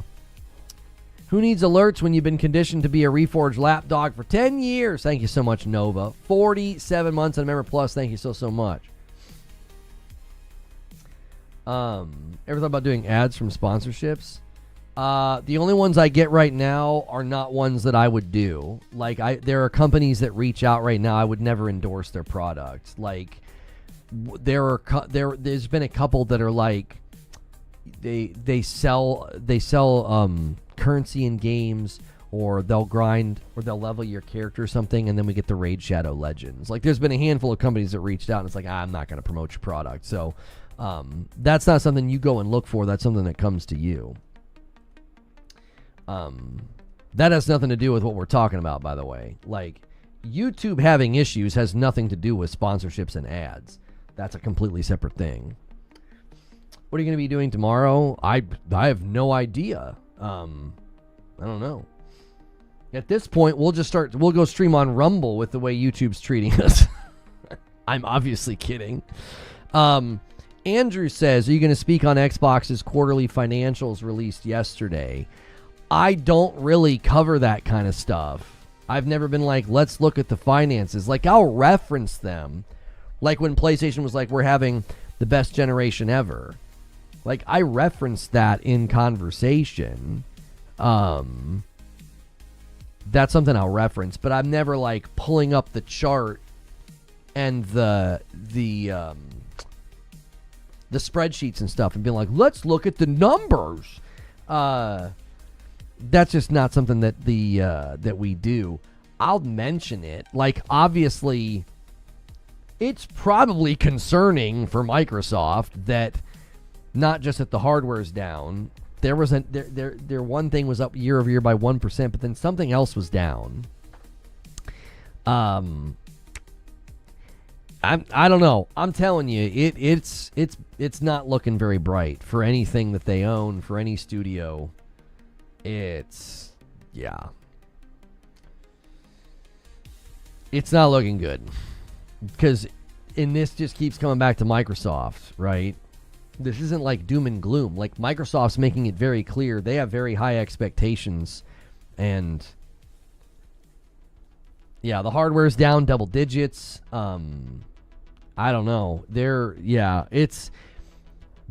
This is going to make, I think, from what I saw, just the snapshots that I saw on Twitter, like Sneakers SO, his fear is going to come true. They're just going to strip that entire division down to the biggest games and the biggest names. Everything else is going to be gone. Like, that's my worry and fear, is that Sneakers' prediction is going to come true. Yo, it's good, Lady Gamer. We're going to notice all of this in the marketplace in 2 to 3 years. They've sold less Xboxes this year than Nintendo sold Wii U in its 4th year. All the dev layoffs industry-wide. Microsoft changes with Xbox, etc. Yeah, it's just not looking good. It's not. It's very concerning. It's like they bought all this property and they're going to shutter a bunch of stuff next year. You can feel it in the air. It's bad. Neo Reaper with a $5 super chat tip. When are we getting the Drunk on Hubris merch? Yeah, we don't really have a merch store right now.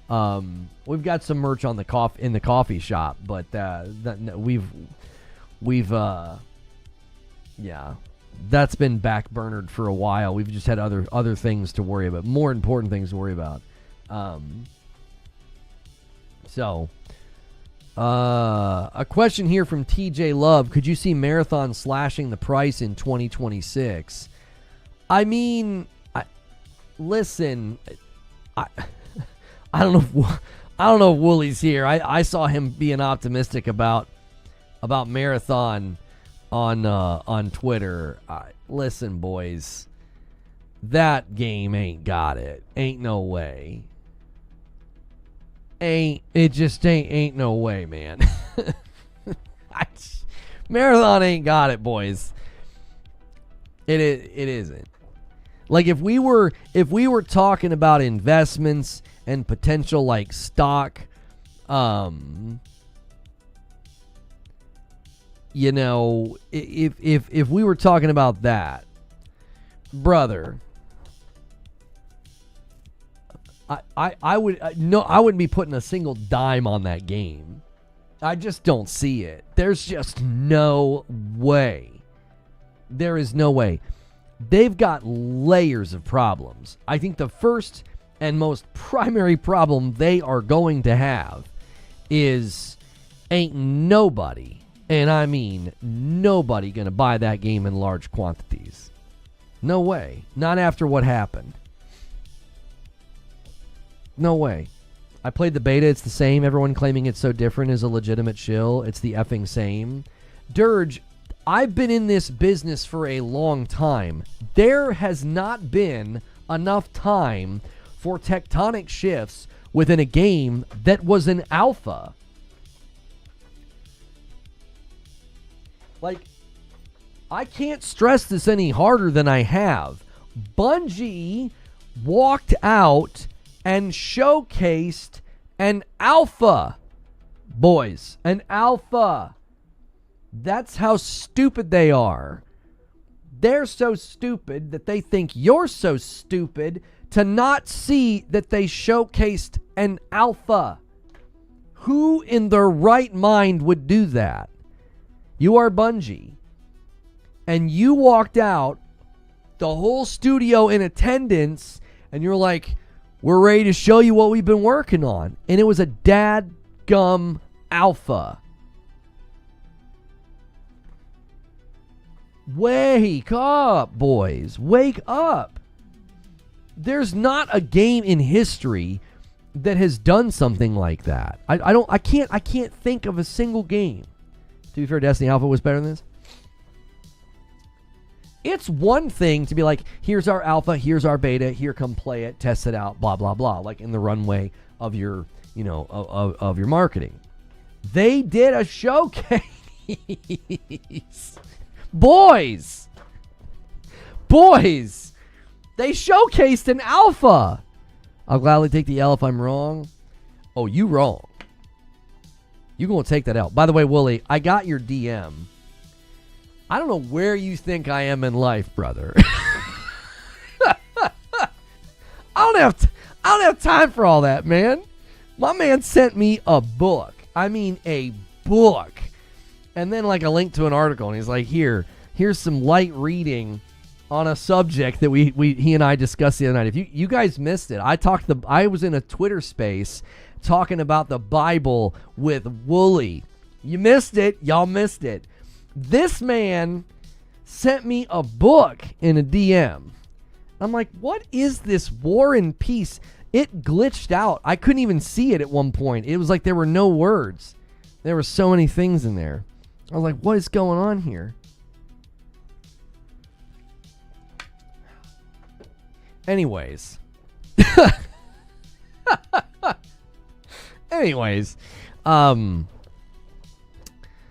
I was there for that one. Oh, were you listening to the Twitter space? Were you listening to us talk? I did very little talking. I did more of asking questions, but it was really enjoyable. It was a really enjoyable conversation. Anyways, homies, they debuted an alpha. They showcased an alpha. And I'm here to tell you, I've been doing this a long time. I don't think I have ever seen a game transform dramatically in that amount of time. I missed it. Was it archived? If it's still on his Twitter account, yeah. You ain't going to get much from me. I ask questions. Right? You're not going to get a lot of commentary from me. Believe me, guys. That's the kind of content I want to make. I don't have a space for it, right? You can't do what I've done for 10 years and be like, all right, everybody, this is what the channel's about now. That's just not an option. I've got an idea of something I could spin up low effort that would be infrequent and somewhere else, but it is right now in its infancy. It's in its infancy. And talking with Wooly obviously gave me a little taste. But Marathon has no shot, boys. No shot. There hasn't been enough time. There hasn't. If you are going to, there is so much working against this game. Diablo Dark Matter, thank you. I paused them. There is so much working against this game. What does the purple crown on Wooly mean? He's talked more and super chatted more than everybody else, I think. The odds of a live service game succeeding right now is incredibly low. The odds of a live service game being successful is incredibly low. Okay, let's just start there.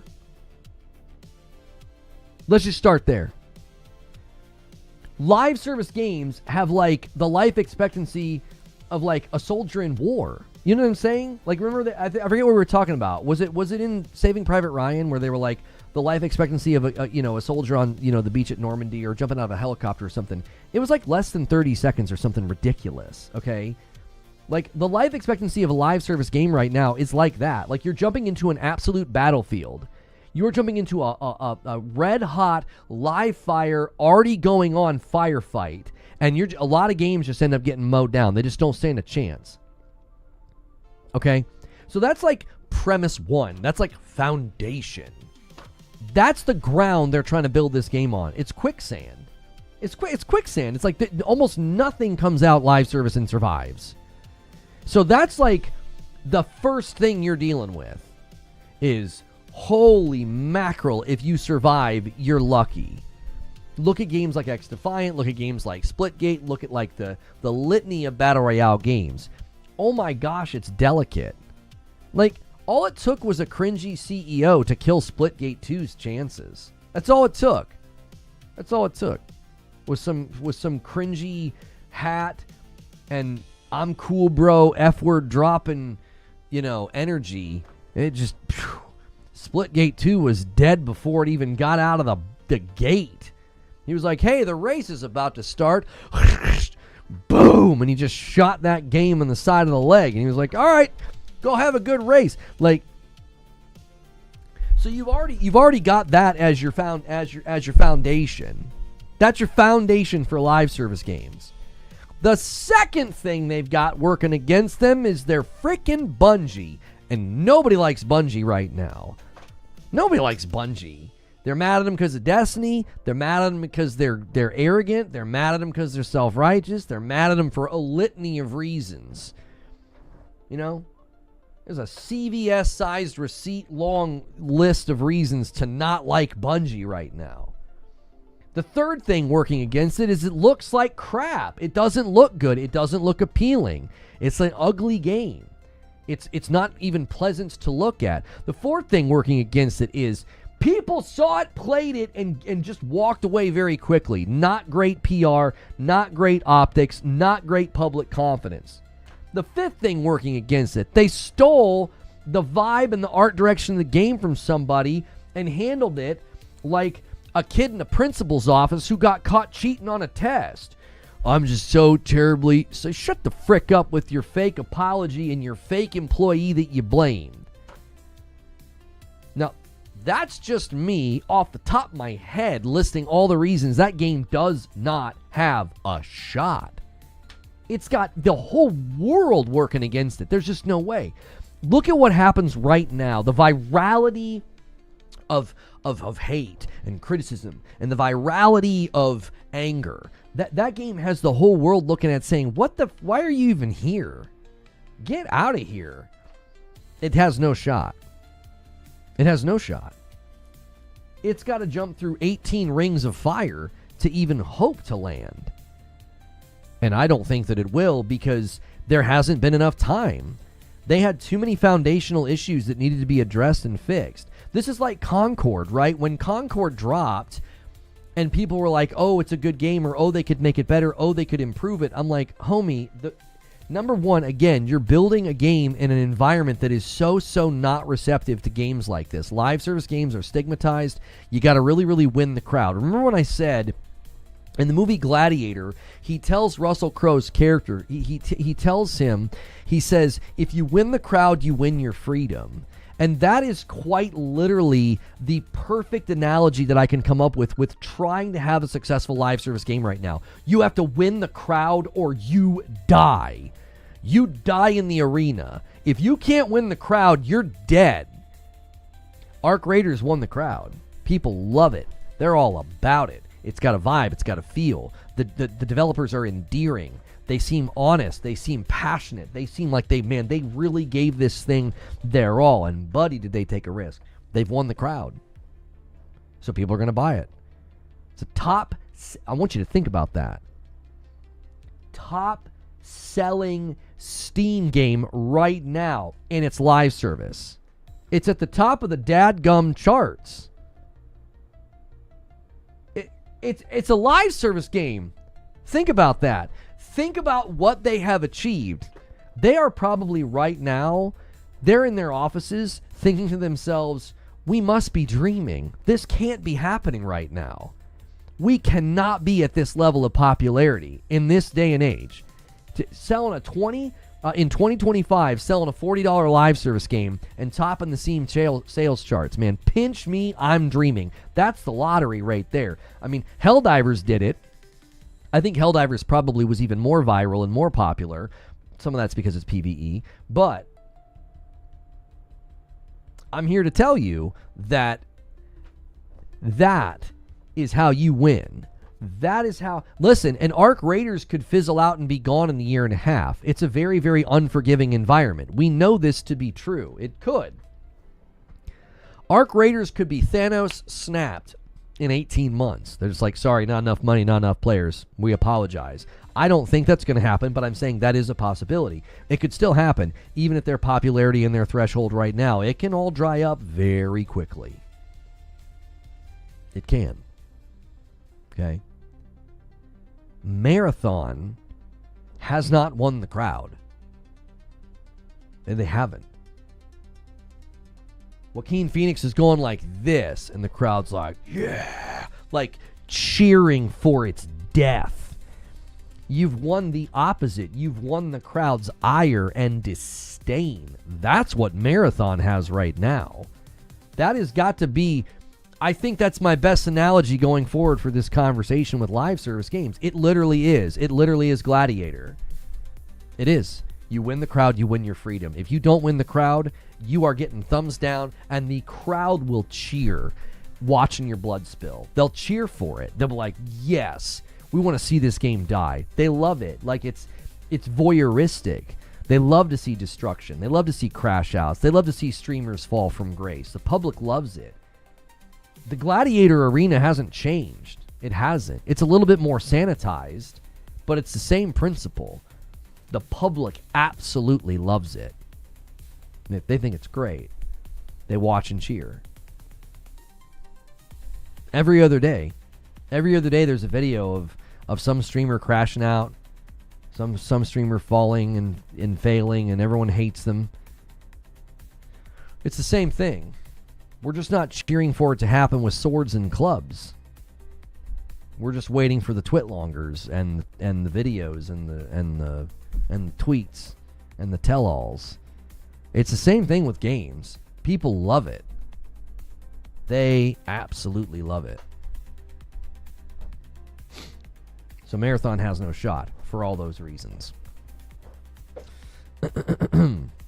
Parasito says, should Arc Raiders allow for preference of matchmaking instead of trying to match you in lobbies of the same party size? No, because the last thing you want to do in a game like this is be divisive. I like divisive, but I've heard people say divisive lately. You just don't want to do that. You don't want to be dividing up the player pool like that. It can be counterproductive. It can be very counterproductive. It's better to have preference, but just get people into games. Spooky co-op game available on the 31st. Haunted Paws, a spooky co-op puppy game, will be free to play and playable on Steam from October 31st to the 7th for a limited playtime event. Request access to the playtest here. I think people will get more entertainment, though, out of Madam and I playing through the Quarry than something like this. We could certainly play this the following week. I mean, we're still in spooky season, even a week after, Halloween.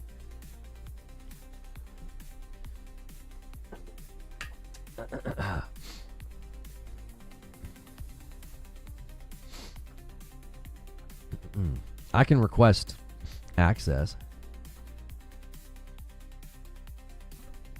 If we get in, maybe we do. Maybe Madam and I'll do that next week.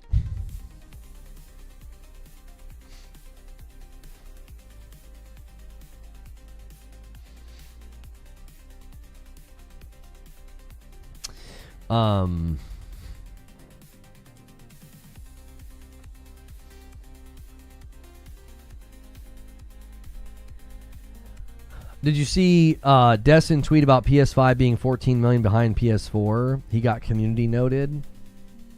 Do you mean to tell me that bad news hit about Xbox sales numbers and someone said something false about PlayStation?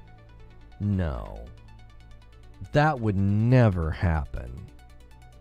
That's probably the first time that has ever happened.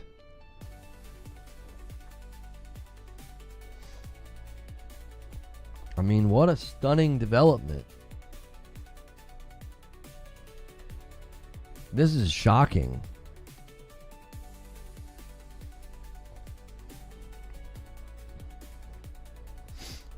It's down by 2 million, by the way, right here. I don't know what kind of paper napkin math got in the 14, but there you go. Zubair with a question. How are Tarkov hardcores responding to Arc Raiders in general? I don't know. I mean, I've not paid much attention to the Tarkov hardcore guys. Somebody get Lono a drink of water and help him get over his shock. I'm very glad I was sitting down. I can't believe that a bad report came out about Xbox sales numbers and somebody ran with incorrect data about PlayStation.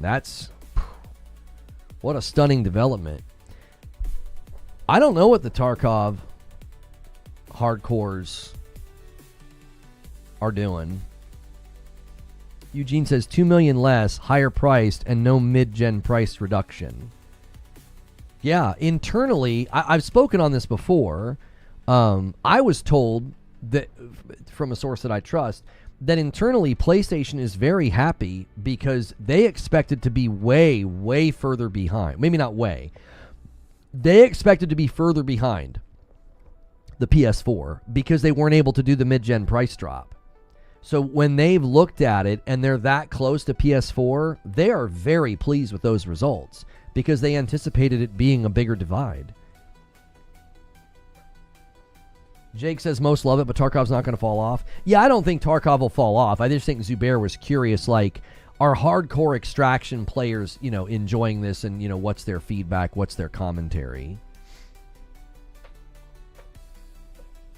As an ex-Tarkov hardcore loving Arc Raiders, says Butters. Yeah, I think it'll do really, really well with people who have played these types of games before. It's common knowledge that there's 70 million PlayStation 5 sitting in warehouses. That's right. That's right. They're all sitting in warehouses. Some of the takes these last couple of years have been they've been something. Yo, it's good, Dylan. Guys, make sure you're smashing the like button. Get us to 200 likes. And check your primes, check your resubs. We're We're on pace for tomorrow night. We'll need to have a good day today and tomorrow. We're on pace to unlock tomorrow night. Tarkov 1.0 comes out next month, also on Steam. Some players will jump back and forth.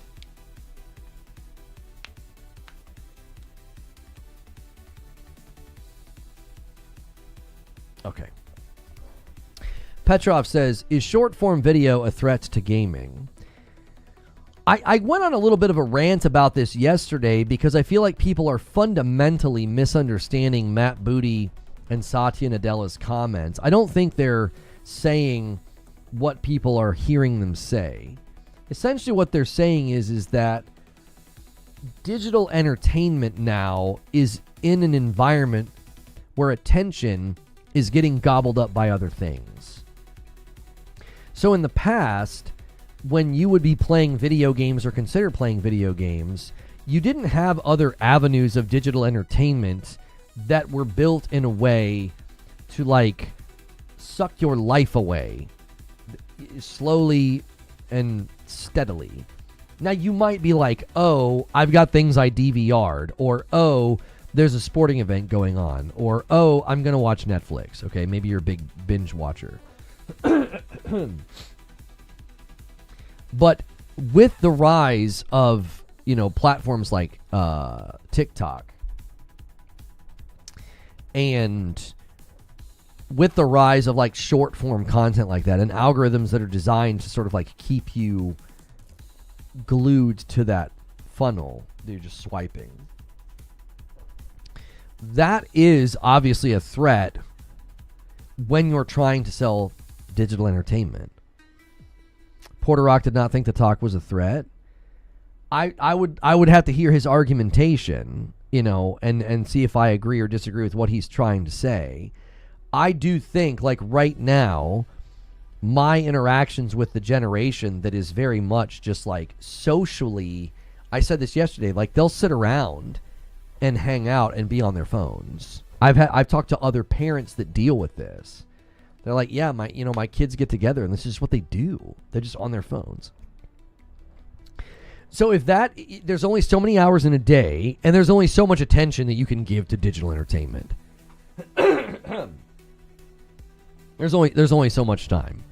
So if they're spending large portions of time interacting with something that is not gaming, that is what you're competing with. You're literally trying to get their attention to come play Fortnite, Call of Duty, Minecraft, even Candy Crush. These are the things that they're needing to compete with. It's like, oh, well, that generation now spends an average of X number of hours a day on TikTok.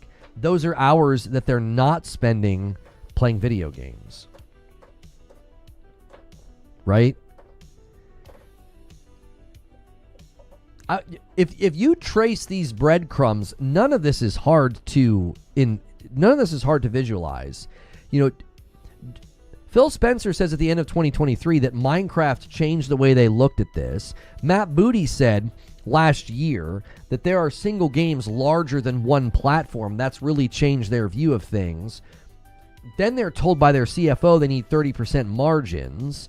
Then they're saying, yeah, we really feel like one of our main competitors, we're not really competing with a console now, we're competing with TikTok.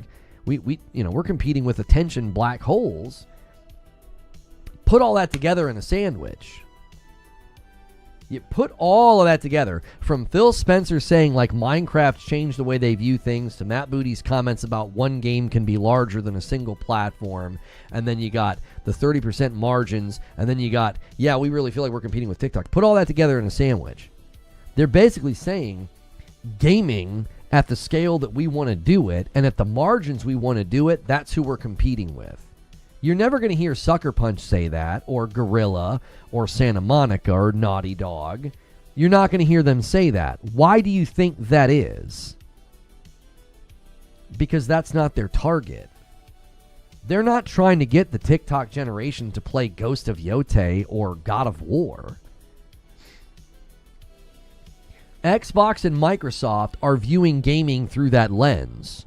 We want low cost, high margins, attention-oriented content like Fortnite, Minecraft, Warzone, Candy Crush. That's how they're viewing gaming. They view gaming on a spreadsheet. They're like, okay, those are the types of games that yield us the most money, the most MAU. That's what we're going after. What do you think the biggest threat to those types of games are? What do you think it is? What's the biggest threat to engagement with Fortnite? What's the biggest threat to engagement with games like Call of Duty? Stuff like TikTok. That's it. Like, that's your biggest competition. You are in a battle for attention. If you're becoming an app on a phone, then you need to be concerned about other apps on phones. Right. Attention does not equal revenue. What?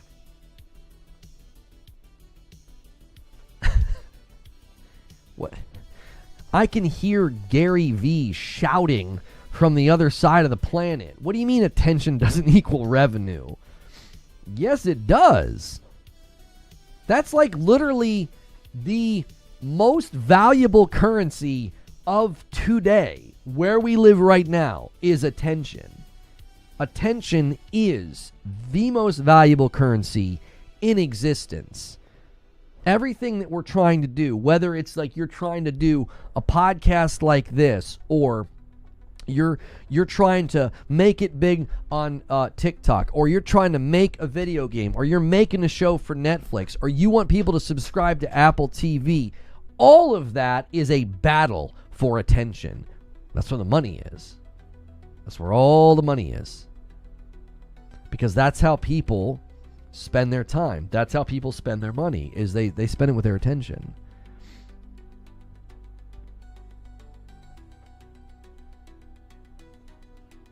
Gaming is still an active interaction while TikTok is passive interaction.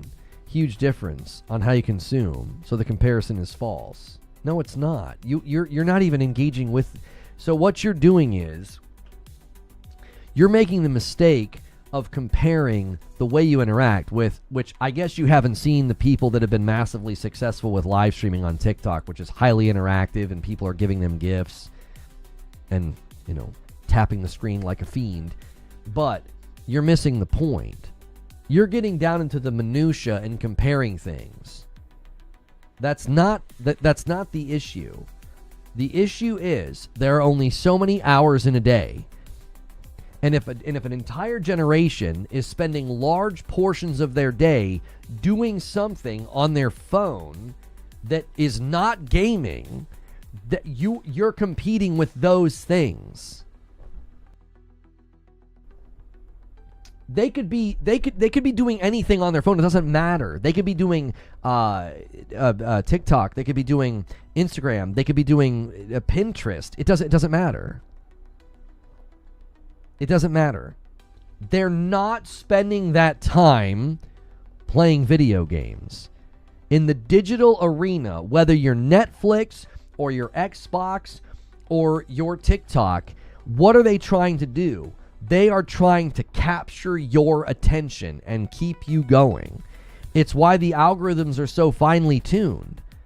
Mysteriously, whenever I open up TikTok, you know what I never see? I never see content for women. The creators are like, what's up, girls? Just out here slaying with whatever the frick they're doing. I don't see any of that stuff. My wife will show me videos that I never see. I show her videos that she never sees. Why? Because it knows exactly what I'm going to watch. It knows what I'm going to laugh at. It knows that I'm going to watch a Caleb Preston highlight. It knows that I'm going to watch a clip from a podcast, or a Jordan Peterson thing, or a Joe Rogan thing, right? It knows I'm going to watch, like, right here. Just opened it. This is the biggest problem with that app, is now you've got people that just steal content. This is just some app. This is just some account that's just stealing clips of Caleb Presley interviews. Like, it knows I'm going to watch that. I open it up. I swipe once or twice. There he is. X is a cesspool. Who's talking about X? We're talking about TikTok.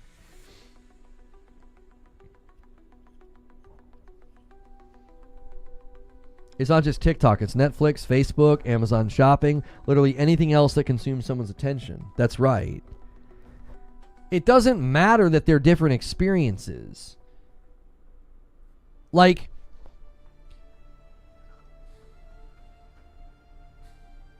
let's say you went into a city that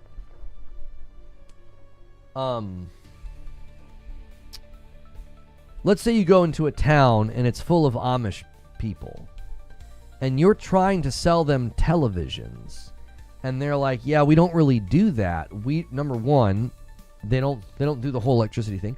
Number two, they might be like, well, culturally, everybody in this town spends their time, going to this hangout. There's a barn, and we all go hang out there, and we dance, and we have parties or whatever.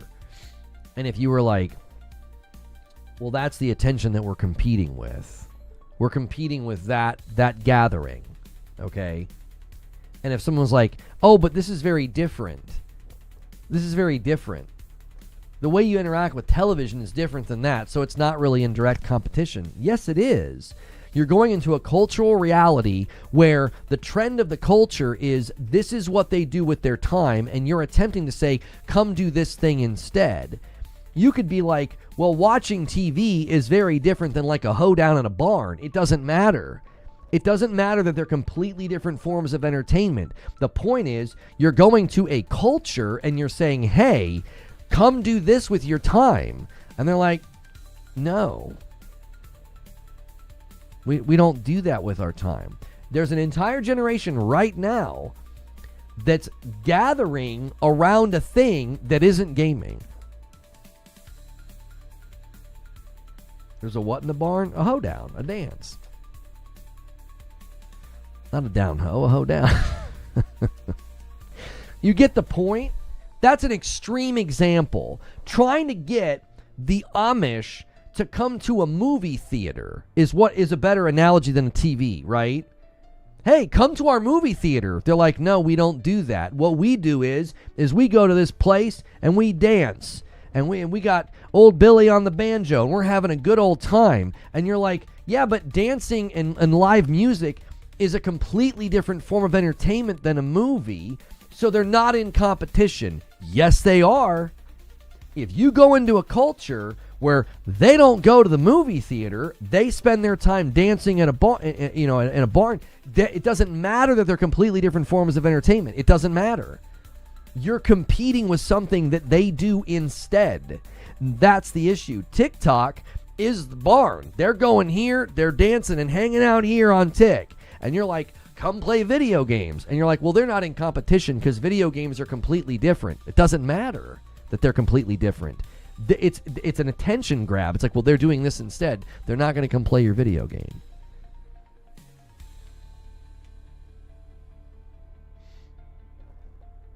People listen and watch TikTok and YouTube while gaming. What could be the possible solution or alternative? I have bad news for you. The people that Xbox is targeting are not doing that. This is what they're doing. This. They're sitting with their friends. They're all on couches in their parents' living room. They're doing this. And they're like, yeah, did you guys see this one? Yeah, it's pretty good, isn't it? That's funny, yeah. And they're back to it. Double screening muddles the analysis a little bit. It sure does, but generationally, I think double screening is more of that. I think our gen does that more than them. I think our gen double screens. My wife double screens when we watch like Alfred Hitchcock. She'll double screen when we're playing Borderlands. If we get to a stopping point and like I gotta like sell her loot or spend a skill point, she pulls out her phone and checks her text messages and Instagram.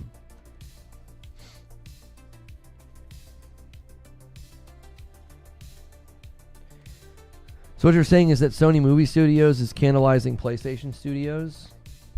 No, what you're doing is called putting words in my mouth. I never said that. And I'm also not talking about PlayStation. I'm talking about Xbox. Xbox is specifically saying our business efforts right now are in direct competition with TikTok. Why? Because they want more Minecraft, Candy Crush, Fortnite, Warzone money.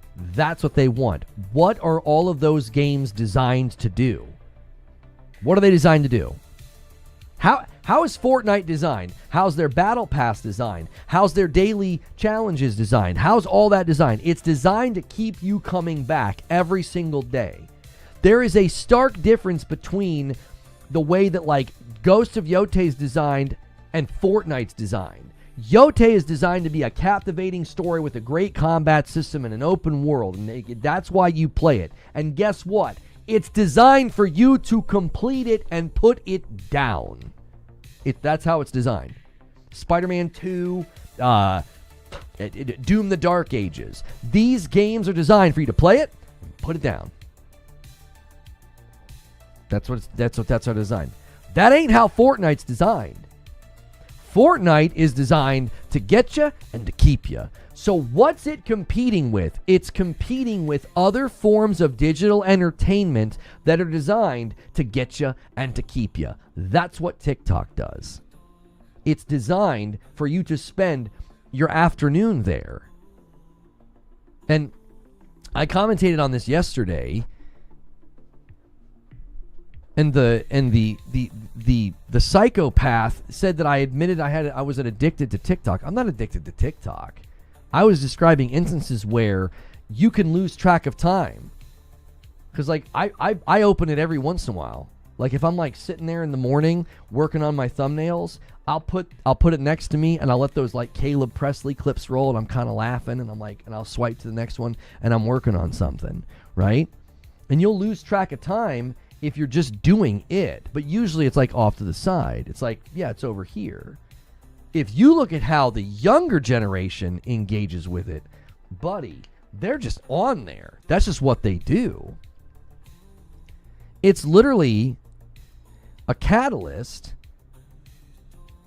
It's literally a social catalyst for them. It's like how they interact socially. How many hours a day do you watch TikTok? No, it's not 6, 7, 3.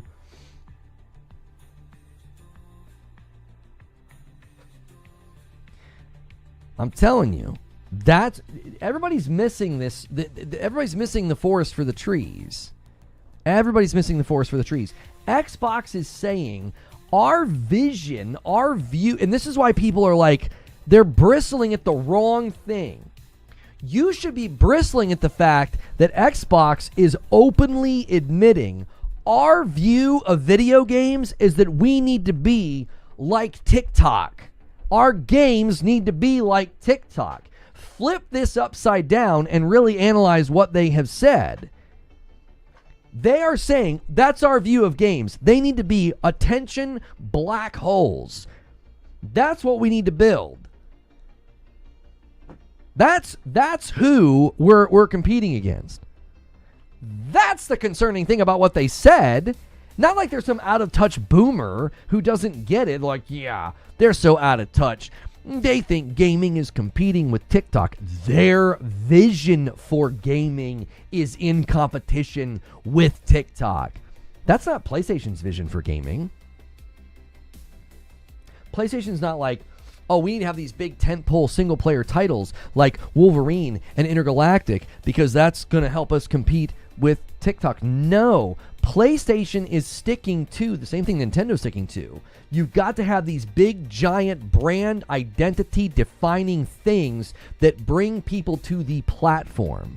Do you see? The magnetism is the games are great, the experience is great. Come here.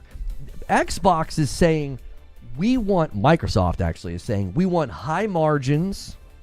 Not only do we want high margins, we want attention-focused games that just keep people's attention on whatever it is that we've built. It's a very different philosophy behind gaming. Pony's gonna pony? Are you trying to have your last day here? Is that what you're doing, 187? None of this has anything to do with being a pony. I know it's difficult to think beyond like just the pure tribalism of how people talk about these things. I don't know how you can look at these companies and not see a ground level philosophical difference in their approach to gaming. It's entirely different. It's entirely different. No, I'm not muted in Discord. To deny these differences is to deny basic facts, is to embrace ignorance. They are so clearly setting their sights on different things. They're setting their sights on different things. If you don't agree with that and you're just going to be like, yeah, pony's going to pony, you're not entering the conversation. You're just name-calling like a child. If you look at the way Nintendo, PlayStation, and Microsoft are looking at the market, they're not even remotely the same. They're not. That's why the TikTok line is just such... I mean, it is a microscopic view down to the bone marrow of what Microsoft plans to do. They're like, yep, that's what we want to do with gaming. Why do you think where do you think the 30% margin thing came from, by the way? Where do you think that came from?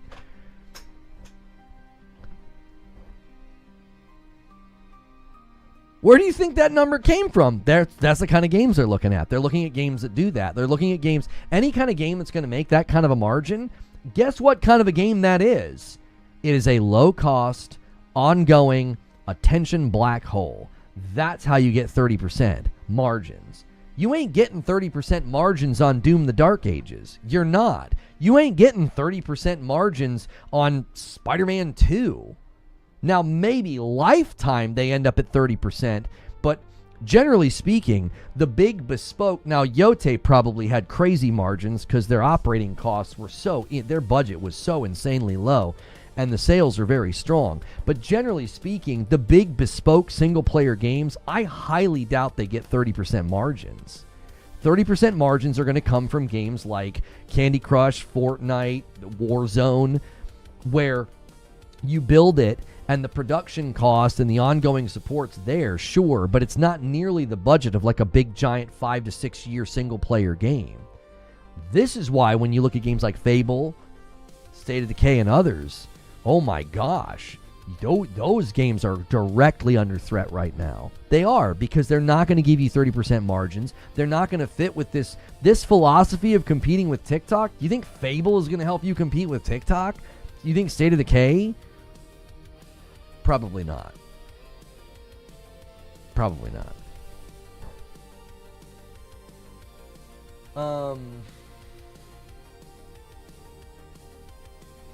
All the boys are busy. If I was like even someone adjacent to Fighting Cowboy, I'd be like, let's rock together, bro. But I don't even have a way of contacting him. Joker Quinn with a single gifted. Thank you so much. Boys, if you want that Friday night stream, we are gonna need to put it into high gear today.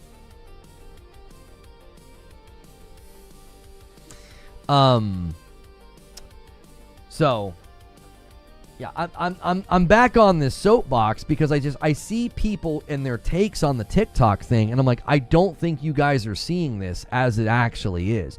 The actual concern is not that these guys are out of touch, is that they're saying that's where we're taking the boat. That's where we're going. That's the frontier that we're about to go do battle with. We're going to go do battle on the attention frontier, not the build quality games and sell them. Like that. That's not their philosophy about gaming. That's not their approach to this subject.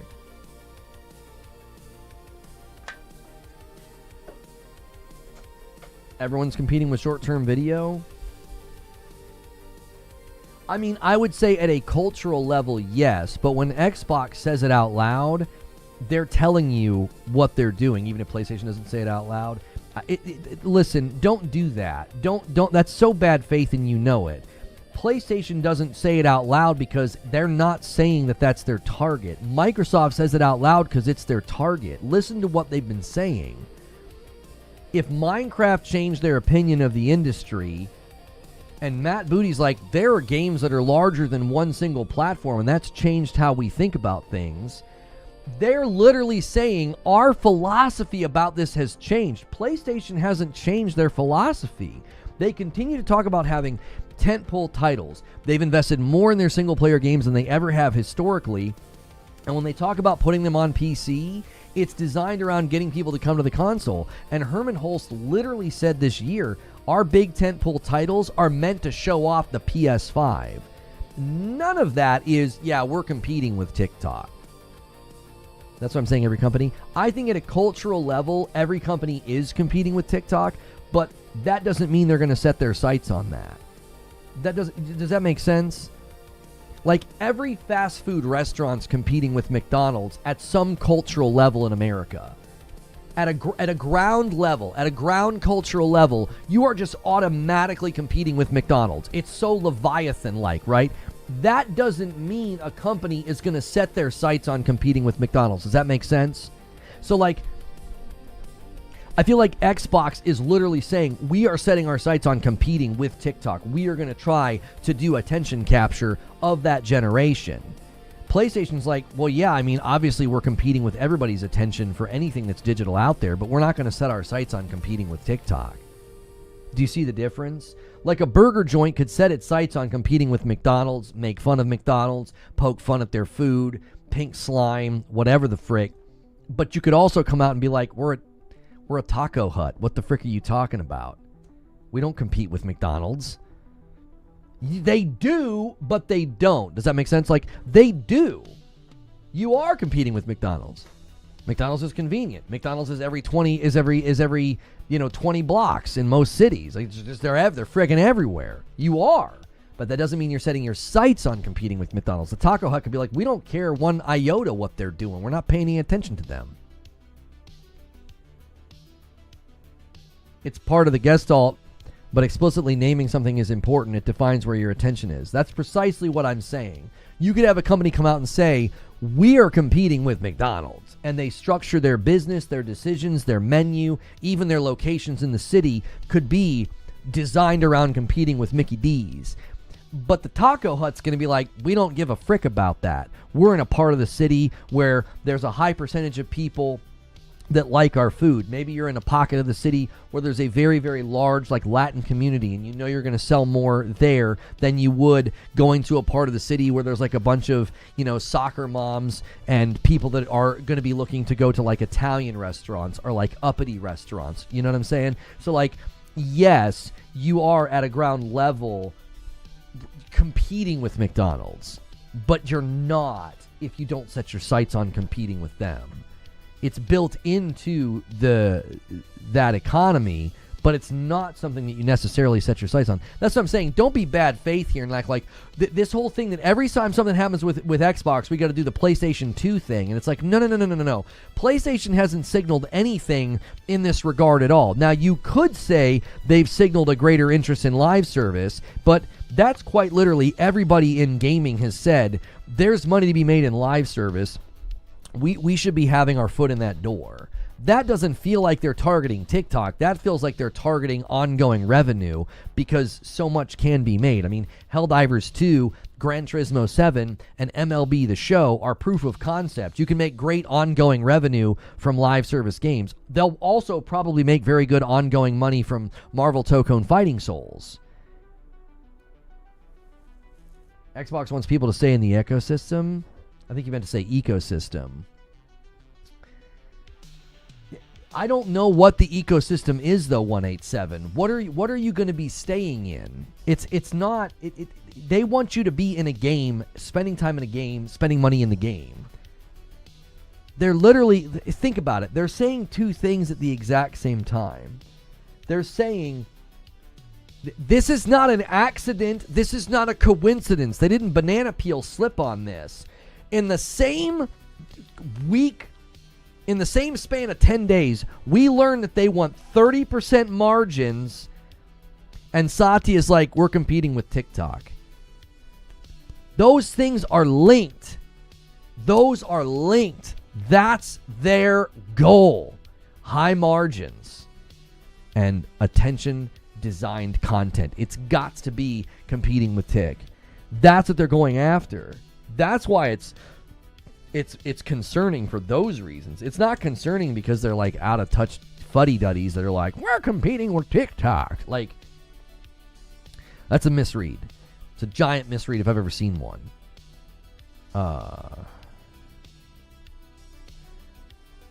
Hang on, my wife's asking me about carbon pumpkins tonight.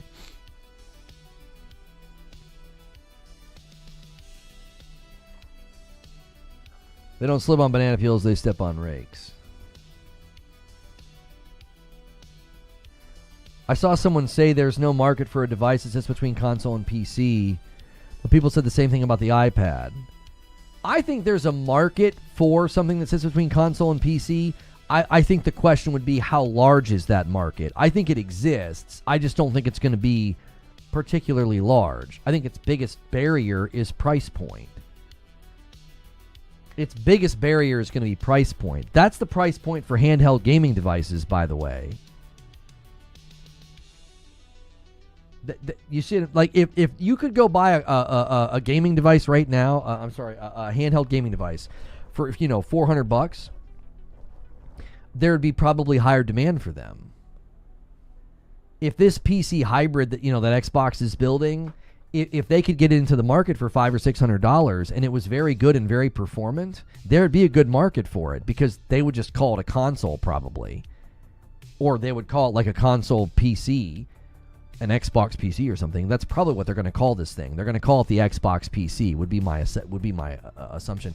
Raven, thank you for the VIP 45 months. Keep doing the great job delivered to this awesome community like this. Thank you so much. Also consider their AI efforts. 200% sure Copilot will be on everything Microsoft. They'll put it on everything Microsoft makes. That MAU for shareholders, both on the gaming division and the AI division.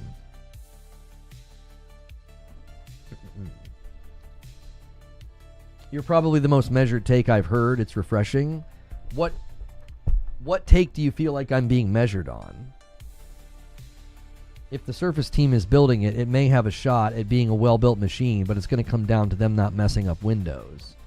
I mean, those are the intangibles and the unknowns, obviously. Can they nail the UI? Can they nail the OS? Those are the intangibles. I think your biggest barrier of entry on this device is going to be the price. Because it's going to be a nice device. It's going to offer a lot, but it's going to be expensive. That's always going to be a dilemma. There are great devices in the market right now that can do a ton for you, but they're expensive. So consumers are going to walk right past it. They're going to be like, yeah, I mean, that's cool and all, but I don't. Like, go to Target and look at like the really, really expensive blenders and the really, really expensive mixers, right? They're not flying off the shelves. You've got like the garden variety mixer and blender that's going to always sell way more. The really, really high-end stuff's always going to limit itself. It's going to price itself out of certain brackets and certain consumer bases because they're just going to be like, I can't afford that. Same thing applies for tech. Sick shirt, thank you. On whether the device makes sense or not, some are making out like it's an amazing idea without much precedent. Others are like it's a total failure with no nuance. Yeah, I feel like it's somewhere down the middle, as these things typically are. I don't think these things are usually as extreme. Now, I use pretty extreme language when it comes to Marathon. I mean, that game to me is dead man walking, but I think I make a very compelling case as to why. I stack up all of the observable reasons as to why I think Marathon's dead on arrival. I said Concord was dead on arrival, and I did the same thing. I sort of argued from observation. Now, when I made predictions like I thought like Kill the Justice League had a chance or I thought it was going to be good, again, I didn't argue that from hype or my own excitement. I argued from observation. The developers seemed very passionate. They seemed fully invested in it, and I thought, this is a solid team. If they're really invested and they think this is a good idea, then I think it's got a shot. It could be great. Again, that was based off of observable observation, and I ended up being wrong about that. When it comes to like games like Concord and Marathon, I feel like there's plenty of evidence as to why it was easy to say Concord's not going to go anywhere. I don't think Marathon's going to go anywhere. When it comes to this device that Xbox is making, I just think that it's pretty obvious when you observe how the market responds to certain things that a high price point item is just going to have diminished demand. It's just going to be too expensive for a lot of people. It'll be interesting to see how Xbox markets it and how the consumer base responds, because there are a lot of people who bought an Xbox Series S. This is going to be a very, very different device. Like, a lot of them will just not even consider it. They're going to be like, that's too expensive. Even if they could save, even if they could afford it, a lot of them will just say no. There are people right now that could afford a pre-built rig for $1,500 and they bought a Series S. Why?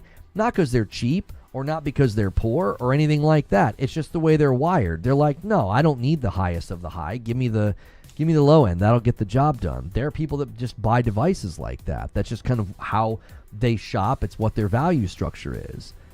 It seems to be a premium device, and we already know a Mercedes-Benz doesn't come cheap. Whatever you're looking at, whether it's a toaster, a blender, a mixer, a microwave, a vacuum cleaner, a car, a television, or a console, the high-end devices are going to have diminished demand. They just are. That's just the way that it works. There's human psychology behind all of this. You're never ever going to see the high-end device being the top seller. It's always going to be. It's probably going to look like a bell curve, honestly. The really, really cheap ones, and then the ones in the middle of the road on pricing, and then the really, really expensive ones. It wouldn't surprise me at all when, like, you go to the aisle in Target and there's like 6 toasters, the one that's dirt cheap, the one that's insanely expensive. It would not surprise me at all if there's a bell curve of how those are purchased. That, like, the cheapest and the most expensive are like the least bought, and then everything kind of meets in the middle. I could be wrong. I mean, those type of devices could end up curving differently, but there probably is some semblance of a bell curve where the most expensive stuff just doesn't make up the higher quantity of sales. And I think the same will be true for this device. It just won't be a driver. It's not going to match like Series X and S saturation. If they sell 10 million units, they'll probably be pretty happy. Because I don't think their aim is to rival console sales or Nintendo or anything like that. Now, if they somehow hit a gold mine of marketing and can get a foothold in saturation in like Asia, if they can get people who PC game in China to buy this, that'd be a dream come true. I think that's going to be tough for them as an American-owned company. I think it'd be very, very tough. I think there's just cultural hesitancy there that'll make it a very, very tough sell in non-Western markets. Like the minute you get into like Eastern markets, like an American-owned company is going to struggle. I mean, that could obviously change in the coming years, but because Phil seemed to think their future was in PC and in Asia. That seemed to be his opinion in one interview that we looked at a while ago. A question from Lone Wolf: what are your top 5 personal favorites games this year? The top 2 are really, really easy to pick, because it's Yote, then Expedition 33 right after it. Yeah, I need to schedule the gameplay. Thank you for the reminder. Yeah, Yote and Expedition 33 are like the top 2. After that, there's like First Berserker Kazan was really, really enjoyable. I really, really liked that one. My wife and I are really enjoying Borderlands. I'm trying to think of. I've played. The thing that I get a little confused on is I looped back and played through some of my backlog this year, which kind of confuses me. Like Plague Tale Requiem and like Space Marine 2 and stuff. Like these are games that are in my, completion this year they're not from this year. So I have definitely confused myself a little bit. I haven't downloaded the thumbnail yet. Give me a second. I'm scheduling the second stream.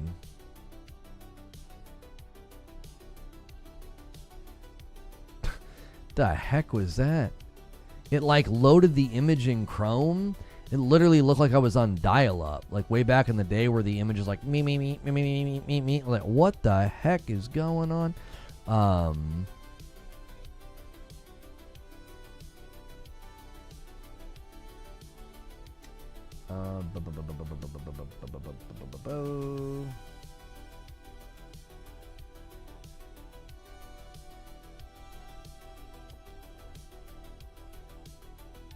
Okay.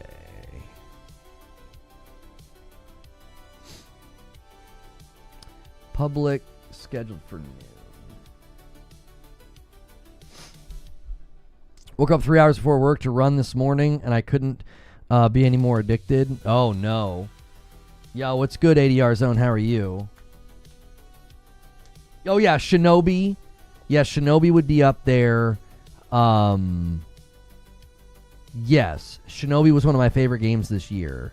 So, like, Yote, Expedition 33, Kazan, Shinobi. Yeah, Split Fiction was really enjoyable. With Madam. Yeah. Yeah, those are a good start. Those are good start. Those are all excellent games that I really enjoyed.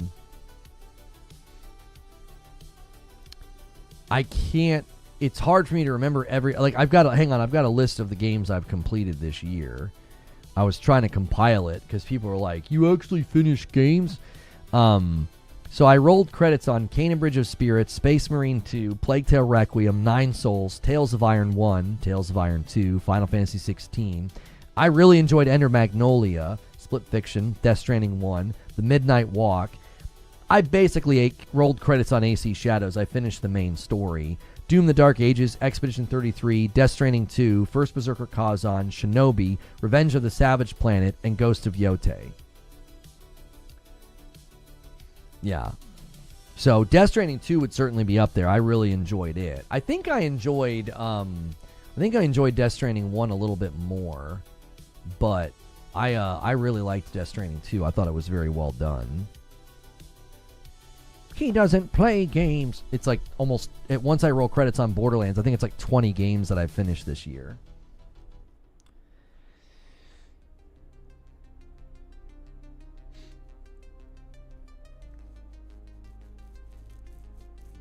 So yeah, those are the ones I would pick. So guys, in 30 minutes, here, let me do this. Arc Raiders gameplay. Today is the 30th. There you go. In 30 minutes, we're going to be doing some Arc Raiders gameplay. Yeah, I rolled credits on Yote. 63 hours to roll credits on Yote. Thank you for a Member Plus renewal, Iron Man. Let me bump the line by 1. We're slowly inching our way to being on pace for the 500 goal of the week. That includes renewals and gifts and new members. If you're wanting to become a member on YouTube, make sure you pick Member Plus. If you want to sub over there on Purple, you can use Prime. If you're paying for Amazon Prime, that's something that you can get every month for free. You're already paying for it. It's included. And it does support me. Same amount of time in Yote, you've only killed 2 of the 6. No, I did not accidentally platinum it. Neo Reaper says, if Arc Raiders does a separate PvE mode, should they have separate progression or keep them merged? To me, it's not about the progression. It's about what you can get in the PvE mode if they do it. So there's a couple of ways they could do this. The first way that I've suggested is to create a PvE mode that is meant to be a little bit of a safe haven just for you to get your ammo and your kit kind of back up to snuff. But you would not be able to get any of the good loot. Like, you would really limit the loot pool in this environment so that if you get kind of like back to a good place, you could then go into the environment where there is PvP and you would feel like, I'm coming here for the better loot, right? That's one way they could do it. Another way they could do it is with like bespoke sort of like aspirational environments where you're more interested in working together than getting shot in the back. So you would be like, hey, for the next 2 weeks, we're going to have this really fun event. You go in, it's limited time, there's no PvP, everybody can focus on taking down a queen or something. Those are the ways I could see them doing it.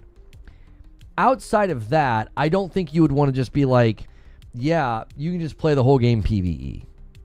Because then you could take a killer kit, a killer piece of, whatever, and go into the normal environment, and that would be annoying, I think, to people. You'd have these guys that have kind of like stacked themselves up to the rafters, and you know, they've built themselves up in PvE.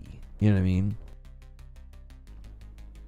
Again, doing something where it's like, hey, you just had a couple of bad rounds, you can retreat to a non-PvP environment, get a decent kit, get your ammo, get your heals, get your stuff, and then come back into the main environment. It would be seen as like an introductory place. It wouldn't be like, it would also not be as challenging or whatever, right? It would be designed for that.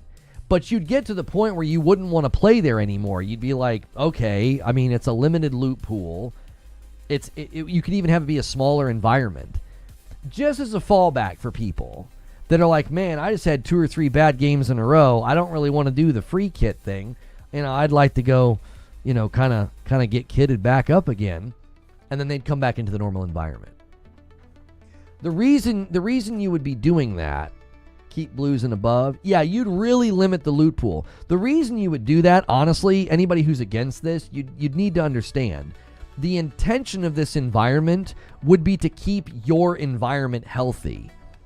You want people to keep coming back in and taking the risk and coming into the PvP environment. You want that. If this is sort of a backstop, like a levy to keep people from leaving the game, because they're like, dude, I just got decimated 3 games in a row by PvP. I'd like to kind of retreat, put myself back together again before going back out. Because the free kit can feel like a bit of a flat tire, because you go in and you don't really feel like you're all that equipped to do much. Like hide and not fight because you don't have a lot of ammo. And I know people are going to say that. They're like, well, that's what you're supposed to do. You're supposed to take it slow and scrounge and get ammo and kind of build yourself back up. I'm here to tell you, a lot of people are going to just say no to that. Sorry to derail, but what's your shirt? It's a band, August Burns Red. It's from their Rescue and Restore album and tour. It's like one of my favorite albums. Their song Echoes is like one of their best songs.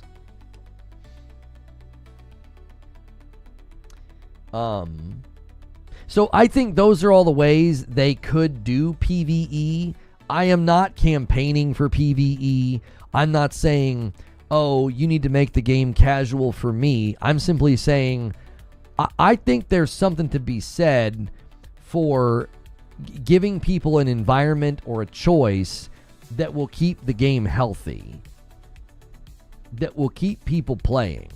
As we were debating earlier, the dilemma that you're going to face if your game devolves into just it's always PvP all the time, you're going to lose people really quickly. You are. You're going to lose people. They're going to be like, I don't want to play this game. It's just a bunch of sweaties, you know? It's just a bunch of sweaties making my life miserable. Now, if that's what you want to do, okay? If that's what you want to do, if that's what you want to build, if that's the community you want to foster, then go right ahead. I don't feel that the devs are signaling that that's the kind of game that they want. I don't feel that they're signaling that. I feel like they're signaling a game where they really want PvE to have a consistent presence and focus. And so I don't think they're going to want their game to devolve into PvP matches every time. How'd you like Outer Worlds 2? I was having a blast with it. I was having way more fun with Outer Worlds 2 than I thought. That's a game where, like, back in the day when I was, like, streaming Destiny, that's a game that I would have played quite a bit more and just kept goofing around and kind of role-playing and being an idiot. But as soon as I got to the main area, I started having performance issues. They need to push out a patch for the PS5 Pro to make it run a lot better. It has issues for some reason. Apparently it runs better on the Xbox, which that's its home console. It probably should. And then apparently you can push through a lot of the Unreal Engine issues on PC. So, question here if I'm going to check out Where Winds Meet. Yeah, I'm going to check out Where Winds Meet. That's from Prisoner. Do we have a release date for that yet? Oh, November 14th. So very soon. 2 weeks. Yeah, I will definitely be checking that one out. Perfect Image says, could it be this TikTok thing they're not gravitating towards 12-year-olds? Okay, here's another way of thinking about the whole TikTok thing. And this is another thing that I've noticed in the commentary about gaming. Okay? I think this analysis is bad. So I'm going to say that I think this analysis is poor, and I'm going to argue why. So the analysis is this, that the younger generation is doing more gaming like Roblox, Clash of Clans, mobile gaming, Fortnite, things like that, playing on their phones. They don't really want consoles. Okay, that's basically the analysis. They're analyzing the behavior, and they're like, yeah, that's just what that's a problem for the future of gaming. Here's why I think the analysis is bad. Every single one of us that play games in the way that we do right now, if you would rewind the clock when we were gaming when we were kids or teenagers, or even when we were gaming 10 years ago, and you would, if you tried to argue that, well, that's how you're going to game in the future, your analysis would be very, very incorrect. If you did analysis of how we all consumed, or the types of shows, let's just go with that. If you did analysis of the types of shows that we all consumed, imagine a director being like, well, the younger generation is watching, K-pop Demon Hunters and other, cartoons and stuff. So that's all we should be making right now. Well, I think the dilemma with that analysis is it doesn't account for maturity or change or growth. It's like, okay, sure, kids are playing that way now. Are they going to play like that when they're in their 20s and 30s? Are they going to play like that when they have a job and some kids and their disposable income's steady and they can use it, and maybe they don't need to stay in the free-to-play games? Maybe they can buy some games. Do you think that's how they're going to game for the rest of their life? Like, I just don't know if I agree with that analysis. I think the analysis is bad. So, like, right now, a 15-year-old is gaming in a particular way. They're interacting socially in a particular way. Certainly, the way they're interacting in gaming right now will have an influence on what they do in the future. But imagining that a 15-year-old is going to game in the exact same way when they're 35, I think is woefully inadequate as analysis. I think it's super, super presumptive. I think it's an unbacked presumption to be like, yeah, teenagers are going to game the exact same way when they're adults, when they're in their 20s and 30s and 40s. And I'm like, what? Why do you think that? That's not that. The reason I reject the analysis, it doesn't seem to line up with human behavior. It doesn't. It doesn't seem to line up with human behavior. People grow, they mature, and their preferences change. Gaming was less social back then. Yeah, when we were teenagers, it was very different. The environments were different. Cell phones were different. Social media didn't exist. Digital entertainment was different back then. These are all true observations. But what I don't think is true is that observing teenagers and being like, this is how they act, behave, and consume, they're going to continue doing that for the rest of their life. I think that is horrendously bad analysis. That's not how humans behave. It isn't. Yeah, technology's ever changing, sure, but the idea that like my nephews, for example, like the idea that when they're in their 30s, they're still going to be like pulling out their phones and slaying out in Fortnite and Warzone, I don't think so. I think, take me for example. Quake, Unreal Tournament, Call of Duty, from the year 2000 to the year, 2015. For 15 straight years, that was primarily all I did. And I eventually grew out of it. I was like, I don't want to do this anymore. I don't like these kinds of games. I like these kinds of games now. I don't think, as the super chat from Manny is echoing the same sentiment. Great point. I played COD in my early days. Now I prefer more chill games that aren't fast-paced. Yeah, even though the tech is changing and social media is changing and cell phones are changing, I still think humans will naturally be on a trajectory of change and maturity. Now, the concern you could have, obviously, this is a concern I have as a dad, as a man of faith. I look at patterns in culture and I'm like, this all looks very bad. I have a book I'd like to write on tech integration and how full-on integration with technology leads to the death of self. Like, you die. You don't exist if you primarily only engage and only really exist in a technological realm. Like, you don't really exist. You're just you're a thing. You're a dot on a chart in a simulation. Like, you're not existing. Like, I've got concerns about that and what that means for people socially and developmentally and all of those things that it could lead to. That's why we very much limit our kids' screen time, and we're going to be very, very slow to give them cell phones and stuff because of what it does to the brain, what it does to view of self, what it does to view of others, what it does to view of the world. Like, it's very shaping. So obviously I've got concerns about these things. But I still think there's a general trajectory of maturity that takes place. Life will naturally ask it of them. You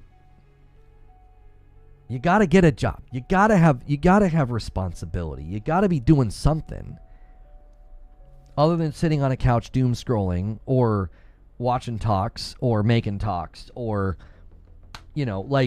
there's just going to be a natural trajectory of maturity, which I believe will change the way that people game. I don't think teenagers are going to game the same way that they're gaming right now in 10 or 20 years. I just don't think so. Some of them, yes, not all of them. I think this presumption that, this is how people are gaming, so they're just going to game like this for forever. I think that presumption's unfounded. What I'll tell you it is it's opportunistic is all it is. They're basically saying, this is a huge group of people. They're untapped. We're not making money off of them. Let's figure out ways to make money off of them.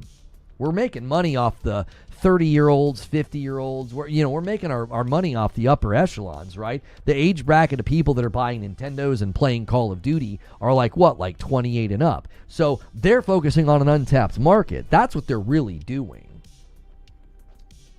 That's what they're doing. They're like, well, if we can meet them here, we've got them.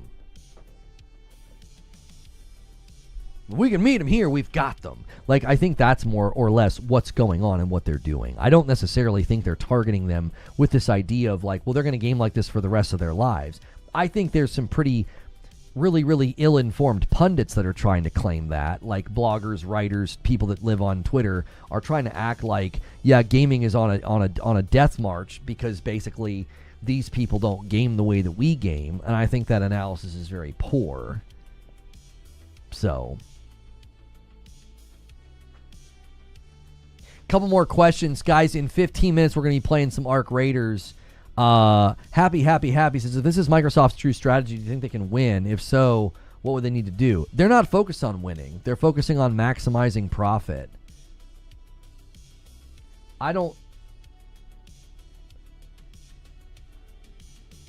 I really don't think they're focused on winning anything. They're just looking to make money. That's what they're looking to do. They're looking at the market, they're looking at the property they own, and that's what they're going to do. They're just trying to make money. Winning needs to leave the chat. There is no competition anymore. Yeah, they don't view themselves as trying to win or outsell, outpace, outgrow. They don't look at Nintendo and PlayStation as we need to beat them. No, they're just storefronts to sell their property. That's all it is. That's all it is. They don't care about that. There's no, you have to define win, and I don't even know how you would define it now. Make more money? So, Neo Reaper with the last question in the queue. Have you pondered bringing back having community call-ins like you did back in your Destiny days for the higher tier subs members? No, we don't like doing that because it ends up being the same 5 to 10 people, and the audience dislikes it. So, We've talked about that for a very, very long time, and they letting 5 or 10 people suddenly be involved in the show and having a couple hundred people subjected to it who may or may not like it is just not a good value add to the stream. Like right now there's 300 people watching or listening, and then there's 50-something people on Purple. You're going to let 5 or 10 people, call in and talk and say stuff. Their mic's going to crackle, echo, cut out, whatever. And then everybody listening is subjected to it. The odds of them all being like, oh, I can't wait to hear from that person is just so low. Like that's not why people tune in. Like the average person doesn't tune into a show to like hear the person, from chat who wants to submit a question or something. Like we just got a lot of bad response from the audience when we did it.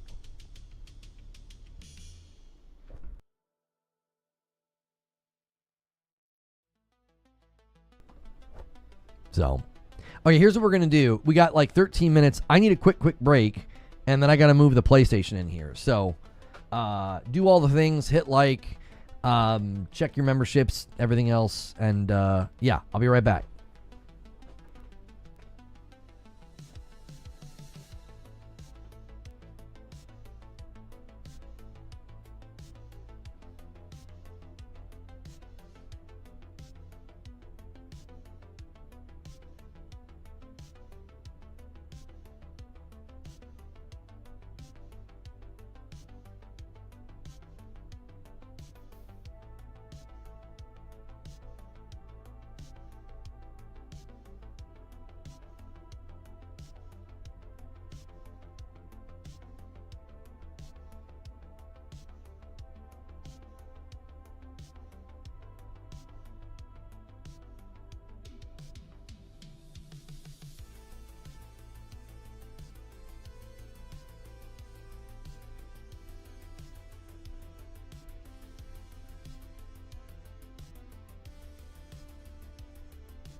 Wait, why can't I hear myself? Oh, there we go. Yeah, what's going on here? Generally, if you're family friendly, and I'm not family friendly, I'm safe for work. If you're safe for work and people call in, generally speaking, they'll be respectful of that, but it's, it's not about that.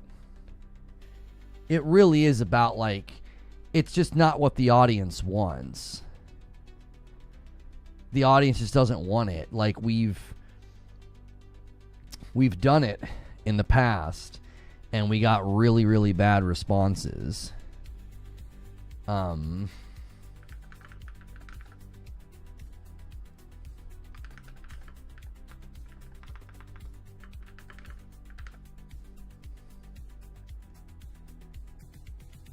Creature doesn't respect that. Well, I mean, yeah, once you're in the Discord and you're in Green Room, like, you're not on the channel, like, you got to know you're signing up for a very different thing.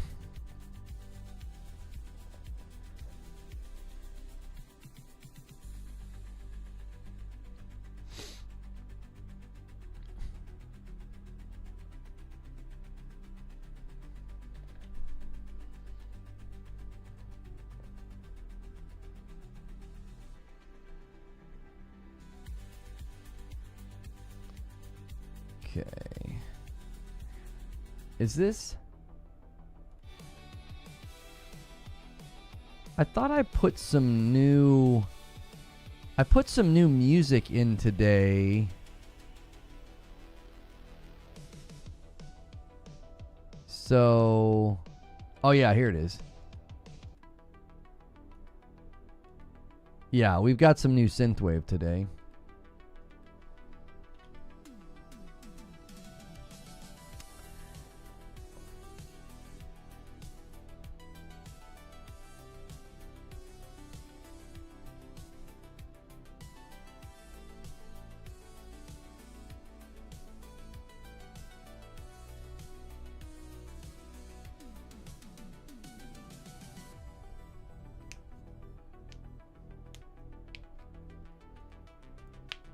Okay.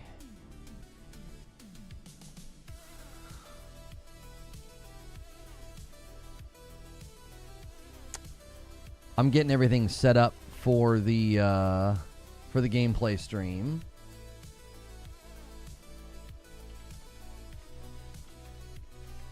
And what we're going to do is I'm going to play solo for a little bit, and then I'll bring some people in. I know, like, Ghost in the Garage Gaming was going to play. And if you guys want to get into the Discord for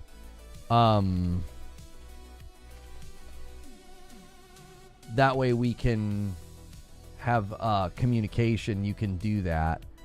I want to do prox chat if possible, which means you guys might hear some things. I don't have any control over that.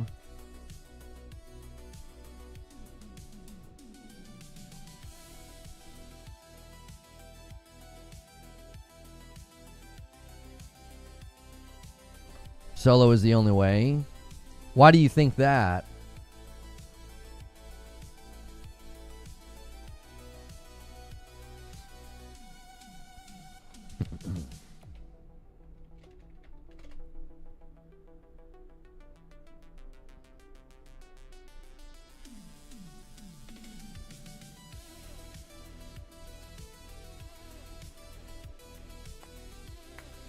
The bounty system is broken in Outer Wilds too? Really? How? What happened? Mo people, mo problem. I mean, I could see that.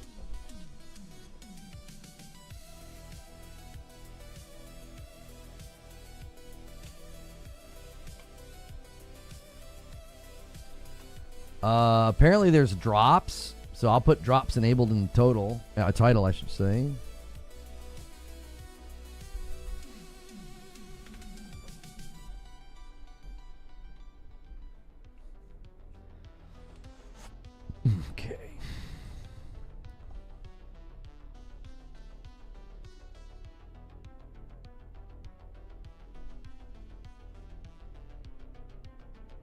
Oh, Mind's Eye got an update. We're playing the wrong game today, apparently. Hang on. Let me get that off of the screen.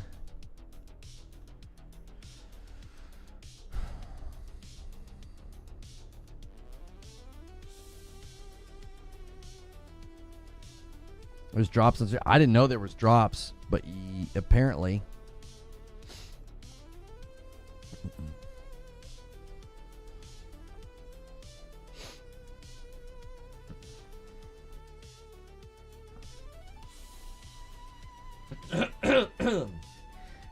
If you wanted, you can't progress. They shoot you on sight, and you can't use the bounty boards to pay off your bounty. Ever I'm reading is saying you have to load an earlier save. Oh, so you're saying you literally have a bounty on you. Okay, proximity chat. I'm going to do open microphone, and I'll just unmute myself when I want to talk to people.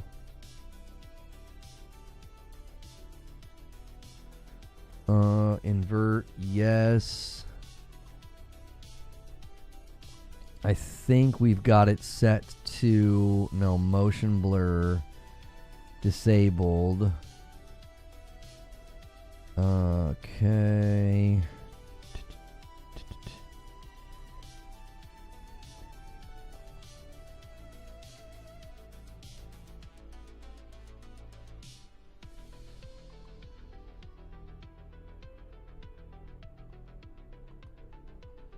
Okay.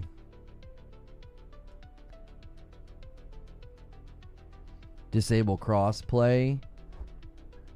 For solo, I might.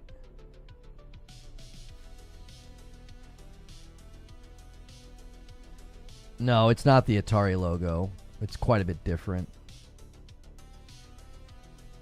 I have a bounty on me because these dudes just started shooting me, so I defended myself. Now I can't go to the town to move along the story because I keep getting killed. Well, that's really that's frustrating.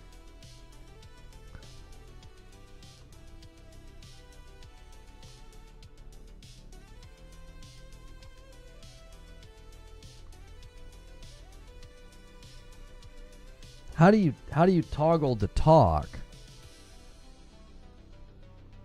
What button do you press to toggle to talk? Like, I want to unmute my microphone here. I need to put myself so you guys can like see the kit. $5 super chat from Nia Reaper. Just want to say thanks for disabling ads on Purple. I swear I see 60%, 40% gameplay more. Yeah, as long as you're subbed on Twitch, you'll never see an ad over there. Center button on the controller.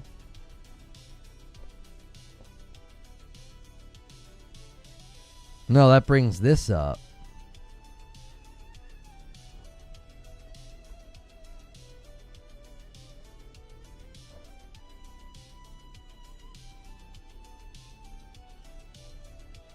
No, below the PlayStation button is a mute up there.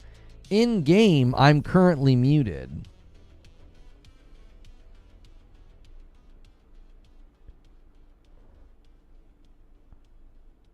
Yeah, over there on the left, you see my name, Reforge TV. There's like a yellow microphone. Ball pit's good. It's really fun. Check the keybinds.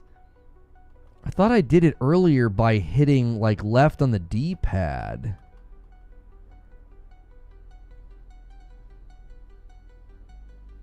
Oh, push to talk is L1 down. Hello. Hello, hello. No, it's like muted. Hang on. Audio. Prox chat. Party chat. Enable voice chat. Proximity chat. I don't understand.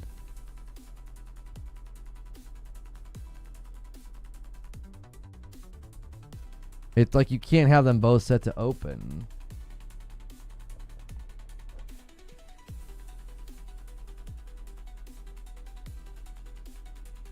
Yeah, it says push to talk proximity chat is down on the D-pad or L1 and down. Oh, is it locked in the tutorial? Okay. All right, we need to redirect. Let me give you guys the link. You guys on Twitch don't need to do anything. Okay.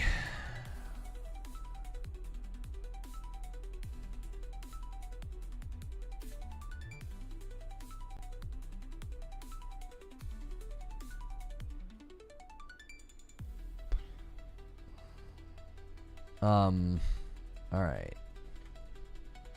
There's a link in chat for you guys on YouTube.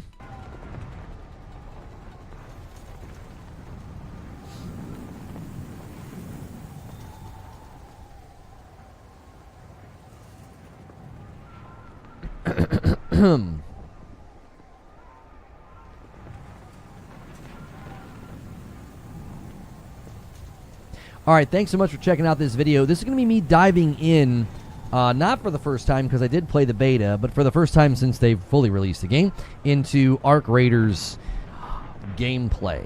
All right, I am playing on the PS5 Pro. I'm going to start out playing solo, and then I'm going to bring some folks in. I am not exactly what you would call like a high-level player, so if you're looking for more like casual mid-level skill gameplay, that's what this will be. I'm going to end the previous stream where we're just kind of hanging out talking. I'm going to bring people over with redirect.